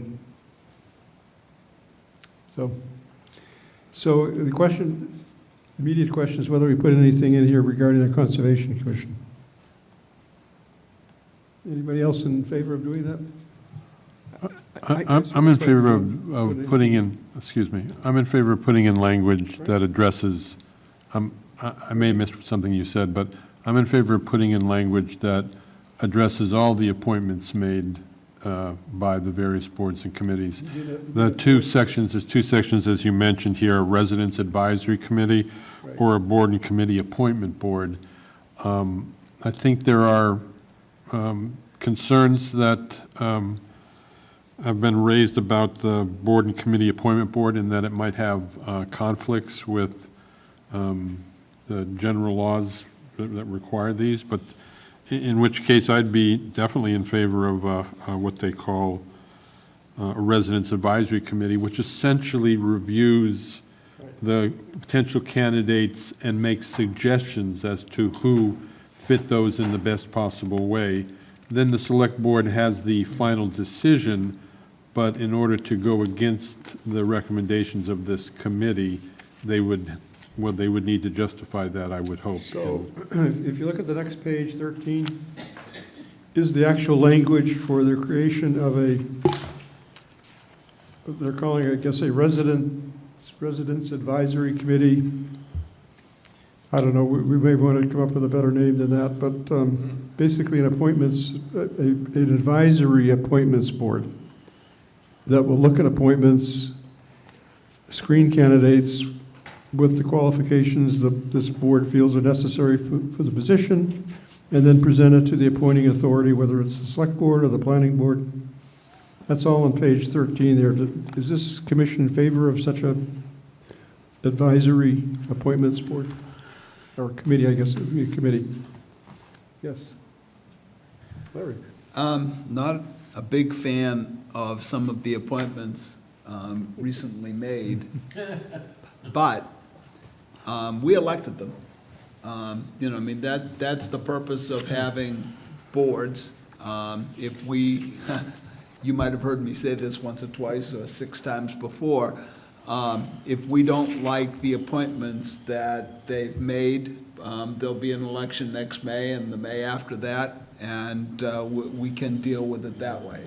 But the idea of interposing a board, if I may, to embarrass the appointing authority, as far as I'm concerned, the appointing authority has done what it has done with full knowledge. I mean, they knew perfectly well what they were doing, and I don't think that there have been instances in which they have accidentally appointed someone. Yeah, but first of all, the board would act before the appointment committee would act prior to the select board or whatever board it is getting the list of candidates. And it would have plenty of time to be checking out the qualifications. I mean, what we see happening today is appointments are made in a matter of minutes. You know, candidates presented, whatever, done, vote, that's it. At least this process would have a higher screening, more deliberate process in finding the right candidate for the slot. You know, it's it's one way of being sure that this isn't a cursory procedure. David? What you're talking about is establishing a permanent screening committee for all appointments. And I think you're sadly mistaken if you think that these appointments are made spur of the moment. They are considered long before they're made. Betsy? Just one very brief experience of my own. I applied for a position on the Conservation Commission many years ago, and I was the only candidate. And so I thought I was going to be appointed because there were no other candidates. A few hours before the select board meeting, someone else applied and was appointed with no experience. I had tons of experience. I had a whole resume of experience. And so I said, you know, why was this other person appointed? I asked somebody on the select board. They said, because we think we should have more new faces. But that person had no knowledge or anything about Conservation Commission, and that didn't even, I mean, it was a real spur of the moment thing, because it was, they applied that day, and I had applied like 30 days before. So to say that they're always, you know, have qualifications and they're technically qualified, that's not always true. In this particular case, it was not. So I think one of the most important commissions in this town is the Conservation Commission. We have like 350 ponds, we have a lot of vernal pools, rivers, lakes, streams, and we have many, many miles of seacoast. So I originally had hoped that we could elect our Conservation Commission, but if we can't, I would love to have some kind of way for the Conservation Commission members to, there's some collaboration for how they're elected, but I'm not sure legally how we can do that. No, Frank? I really think that, forget the Conservation Commission or the various other appointments. Open Space Committee is an important committee that gets appointments from various groups, but just forget them all individually and consider, as is often said, that this town meeting form of government, this community, this billion-dollar industry, this multi-million-dollar real estate proposition is far larger than anyone anticipated 20, 30 years ago, and needs a level of professionalism at every level. And these committees are very important. As a matter of fact, the town meeting and the committees that we appoint are really the main force that keeps us in this small d democracy, makes it viable. So we need, sure, I definitely believe in the Rockwellian sense of the citizen, citizen legislature, but at the same time, we need to have it professionally done. We need to have, oftentimes, we don't have the people we need at the time we need them. Oftentimes, it's scattershot, who's available or who's not available. And if we had a comprehensive, professional way to do this, again, not taking away the responsibility ultimately from the appointing boards, the select boards specifically, we would do a better job overall of putting people in place and having them in place when we need them. We often have many committees and boards that are don't have people filling them, or we have select board members and planning board members that have multiple liaisons to steering committees or other groups. So we need more involvement, not less, and we need a more professional approach, not a nostalgic approach for keeping it done the way it was always done. This would not take away the responsibility of these individuals, select board or otherwise, or planning board, or any of the other appointing boards, but it would just professionalize it, I think, and I think there is, as the group has advised us, this exists in many instances in other groups, and I think they do it for efficiency. I'd like to see this. I think it'd be a more professional, I think it'd be more ethical. I think people like Betsy would be on the Conservation Commission. I think we'd be doing better as a community overall. So first, I do not support removing the appointing authorities. I think that the planning board, the select board, the boards that appoint, I'm not calling for removing that power or that authority. They retain it. But we have to look at something here in the town of Plymouth. We are a town meeting form of government. There is we have the paid workforce that implements all our wishes here in the town of Plymouth, but we have this enormous amount of committees and committees, and we appoint people to these committees. That's kind of like, that's a workforce. I mean, these people are doing work for the town. And we need to better organize that resource. The town of Plymouth has all these volunteers doing work, and we should better organize that entity to get a higher level of efficiency out of them. I feel like by having this advisory committee processing the resumes, and making recommendations, and having the appointing boards exercise their power of appointment, but do it in a standardized way where there's consistency across the town. This entity could provide that consistency in terms of the appointment process, getting the information out about the appointment process, and making the recommendations, but also giving, an attempt to create diversity across the town of Plymouth on these boards, create a consistency across how we appoint. So this entity could serve in that capacity where we better organize our volunteers. There are lots of committees out there, and they have a scope of responsibilities, and sometimes they go off that scope, and that can be undermining to the town's functionality. So we want our committees to be focused on their task at hand. We want to have an appointment process that's consistent across the town of Plymouth, in looking for diversity. And it's outreach to notify people about this opportunity to serve on this board or committee. They have they would have these abilities to organize that better. So when that planning board member or that select board member goes to appoint the power they have, they're getting the best possible results to choose from. Okay. Larry? In 1995, I had served as the chair of the Historic District Commission for 15 years. I had put in a lot of work. I was well-trained. I was a professional historian, and I had annoyed several members of the Select Board. They had told me that I was to follow their recommendation on certificates of appropriateness, which is what historic district commissions do. Had there been an advisory board, I have no doubt that they would have recommended me. And I still would have gotten 0 votes on from the select board. This is, I think Mr. Malaguti, who is experienced in this, has made it plain. This is not an ignorant decision on the part of the appointing authorities. We can have this board, but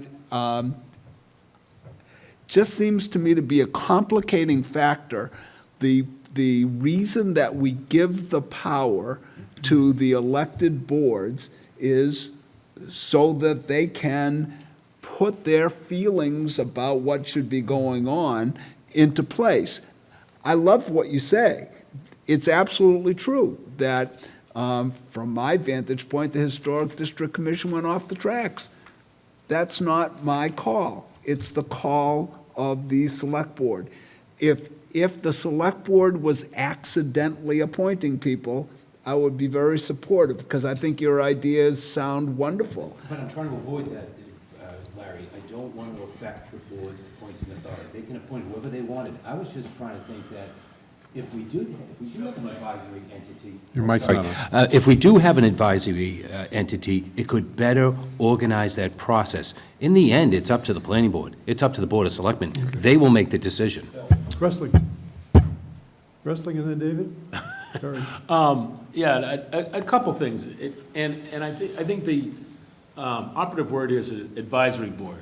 I'm on the Harbor Committee, and I'm continually reminding the Harbor Committee, we're advisory to the selectmen. We can't tell the harbor master what to do, and we can't, mandate things, but we're made up of a bunch of people who have knowledge about the harbor, and we advise the select board. I like the idea of having an advisory board. I think the problem with the appointing authorities, and I don't know how you would appoint the advisory appointing committee, but it becomes political, and it becomes, I think that a lot of times before the decision's made, it's already been made in the back room, and that person's a foregone conclusion. And I don't know how you would do it, but I would think an advisory board wouldn't hoit, because all they are is an advisory. We think that, this candidate would be good because they have good qualifications. I do think that there are times when I wish the appointing authorities would say, I need some more information here. I've never heard them say that. Whether they have it or not, I don't know, but there are times when I'm like, are you out of your mind? But I'm not sitting there. So, Okay, David? Well, this is a pointless exercise, because what's going to be is going to be, okay? You're creating, as I said, you're creating a permanent screening committee for all applicants.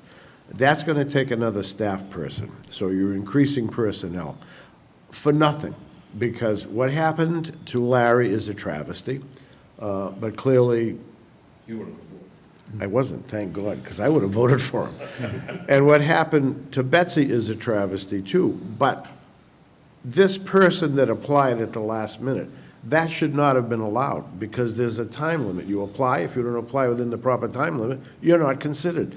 Somebody called up that person, Betsy, and said, please apply. They didn't want me. That's what happened, okay? So I think this is an exercise in futility. It's pointless. I am not in favor of it. Okay, let's just, David? This David is in favor of it.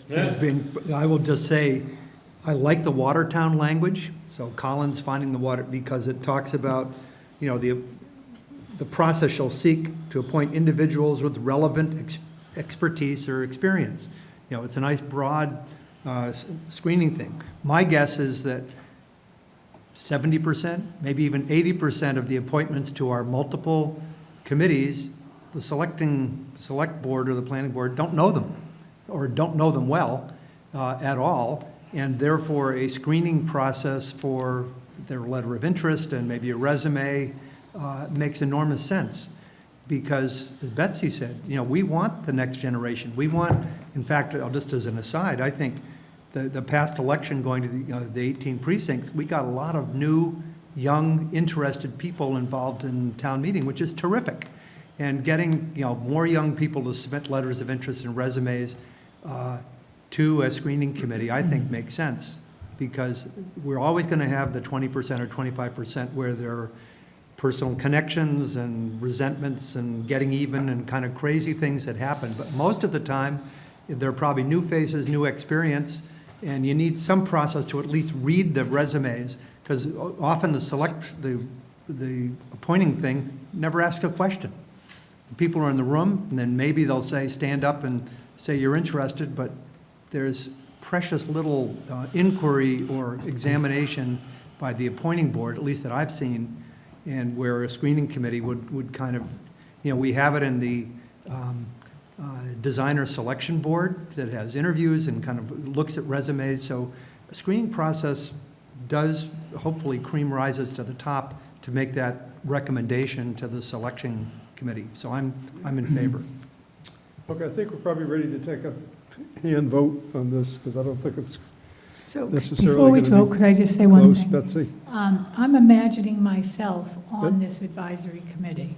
And so am I hearing the interviews of all the committees that are appointed in town? In other words, how often is this committee going to meet, and how many people are they going to talk to? And I think there's a lot of questions still about how this is actually going to practically Once play it's out. implemented, yes, there are questions on how it will do its duties. Yes. Because, we're voting on whether we have one, and then we'll. okay. So let's well, just- but let's- I think for me to vote on it, I would Let's have just to have have a some show of idea how hands. it's going to How many operate. are in favor of a appointment screening committee to vet and screen appointments to multiple boards and make recommendations to the appointing authorities? All say aye, in favor? Raise your hand. Okay, we got Scott, 1, 2, 3, 4, 5, 6, so it passes. Looks like it's 6-2-3. Who's the I'm not third? against No, it, I just don't, I'd like more information before I vote on Yeah, it. actually, maybe, who's actually was opposed to it? David and Larry? And you're opposed, okay, so it's 6-3. Okay, just a couple of items left here I want to cover. For Wednesday night, we really should finish this memorandum number 9, and we got as far as the appointment board, which was on pages 13. And what's left to discuss is still the legal counsel, but there's not much on that. Charter enforcement, licensing board, whether we need to do anything on licensing or not. We may just leave it alone and or put it in a transition language. And then this final chapter communications and engagement article, which is kind of the article at the end of things that we think might want to go in there, like environment, global warming, communications, anything that we want to have as a final chapter. So that's Wednesday. One more thing, I have a letter here I'm going to present to the Select Board on Wednesday for their meeting next Tuesday to get approval of Anderson and Krieger to jump in at this point to help us get our charter over the finish line. They would address the 2 or 3 questions that we already have, read the whole charter, tell us if they see any legal issues. They're willing to do it for $15,000, which is well within our budget, because we've been using Collins, which was a saving, and the 15 for this would be good. But I need to tell the Select Board that we have approved it. So all in favor of this retention of Anderson and Krieger for $15,000 for 30 hours of work between here and the finish line? Yes? Thank you. Bill? Yes. Just a warning, the one thing we haven't done is deal with Mr. Brindisi's. Yes, no, that's right on my list. Okay. In fact, they're working on it. I gave it, we talked about it this week. Fine. Collins Group, we're just asking about the town manager's edits, and I know you folks are working on that. Yep, I see nodding of heads. David? Some of the other provisions in the charter, the Open Space Committee has voted on a recommended language change. The Building Committee will be voting on a recommended language Is there a change. recommendation from the Open Space Committee? I haven't seen it. It's Have been you seen it? circulated to the Open Space Committee. I can send it along. Yes, it'd be nice to look at it. Because the committee's looked at it and reviewed it with And I'll check multiple with, eyes. And the Building Committee will be voting on their potential change this Thursday. Good. And then there's the LUAC Committee, Right. and I'll ask them how they're doing. So is there any old business? Oh, just want to, David, could your building committee, what are the changes that we can expect?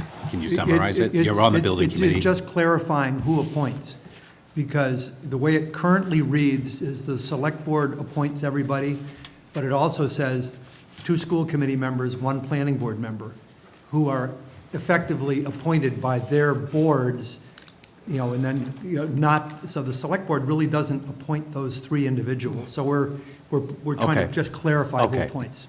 All right. So otherwise, there's no change. So we're going to get some actual wording. Right. Yeah, good. Betsy? I don't know if this is legal or not, but I brought up a long time ago the idea that anytime the Select Board sells any town property, it would have to go through town meeting. But that may not be, there may be state laws against that, but I don't know Chapter 61 property and so forth, but, tax title property, all of those kinds of things. But whatever land or buildings that are sold by the selectmen that could come under town meeting approving, I would like to see that. Yeah, so could I, Bill? Bill? I just want to add to that concept. Oh, I just turned it off, now it's back on. That when we go to sell land or some sort of infrastructure or building, that I was thinking the building should be considered for affordable housing. When we sold off Mount Pleasant, it wasn't really taken under consideration as an opportunity to be converted into affordable housing. So the town sold the building for $600,000, and obviously it made a profit there. But the town did build that building in 1907 and occupied up until 2018, utilizing it as a public school, and then it sold the building for $600,000. Now, if we had that building, we should consider that that building should have had a new adaptive reuse as housing, probably. It's not all buildings would be, excuse me? Well, I think before the town sells a piece of property that has a building on it, that it's evaluated for its possible affordable housing components. It's a crisis in Plymouth in terms of having affordable housing, and a number of our buildings, let's say we're going to sell the building out at the school department is utilizing out at the airport. Obviously, that wouldn't be housing, but if we were to, like, someday in the future sell a building that could be possibly converted, which should be evaluated for its affordable housing before it's sold. Charter item? Well, right now, the charter does call for selling, of any selling of land goes to town meeting. I just felt like some reference might be made to, if we go to sell a building, whether or not it could be reused as affordable housing. Bill, correct me if I'm wrong, but by statute, the sale of town property is the distinct responsibility of the selectmen. Yeah, where does it say that in the? So if the town wants to sell something, you have to go to town meeting. Where does it say that? No, You're saying Okay. that. I don't think it's in the charter. my understanding was that the town goes to sell, let's say if they went to sell a I think building. that's a 9 o'clock issue. Yeah, okay, we'll revisit it. Okay.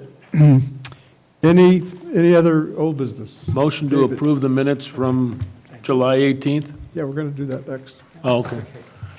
Any new business? All in favor of the July 18th minutes, which were circulated? I give, again, Michelle, a very well done. Those minutes are superb. Thank you, Michelle. Any, I believe that completes our business for tonight, so. the Motion to adjourn. Motion to adjourn is in order. We'll meet Wednesday at 7. Thank you. All in favor of adjournment? Aye.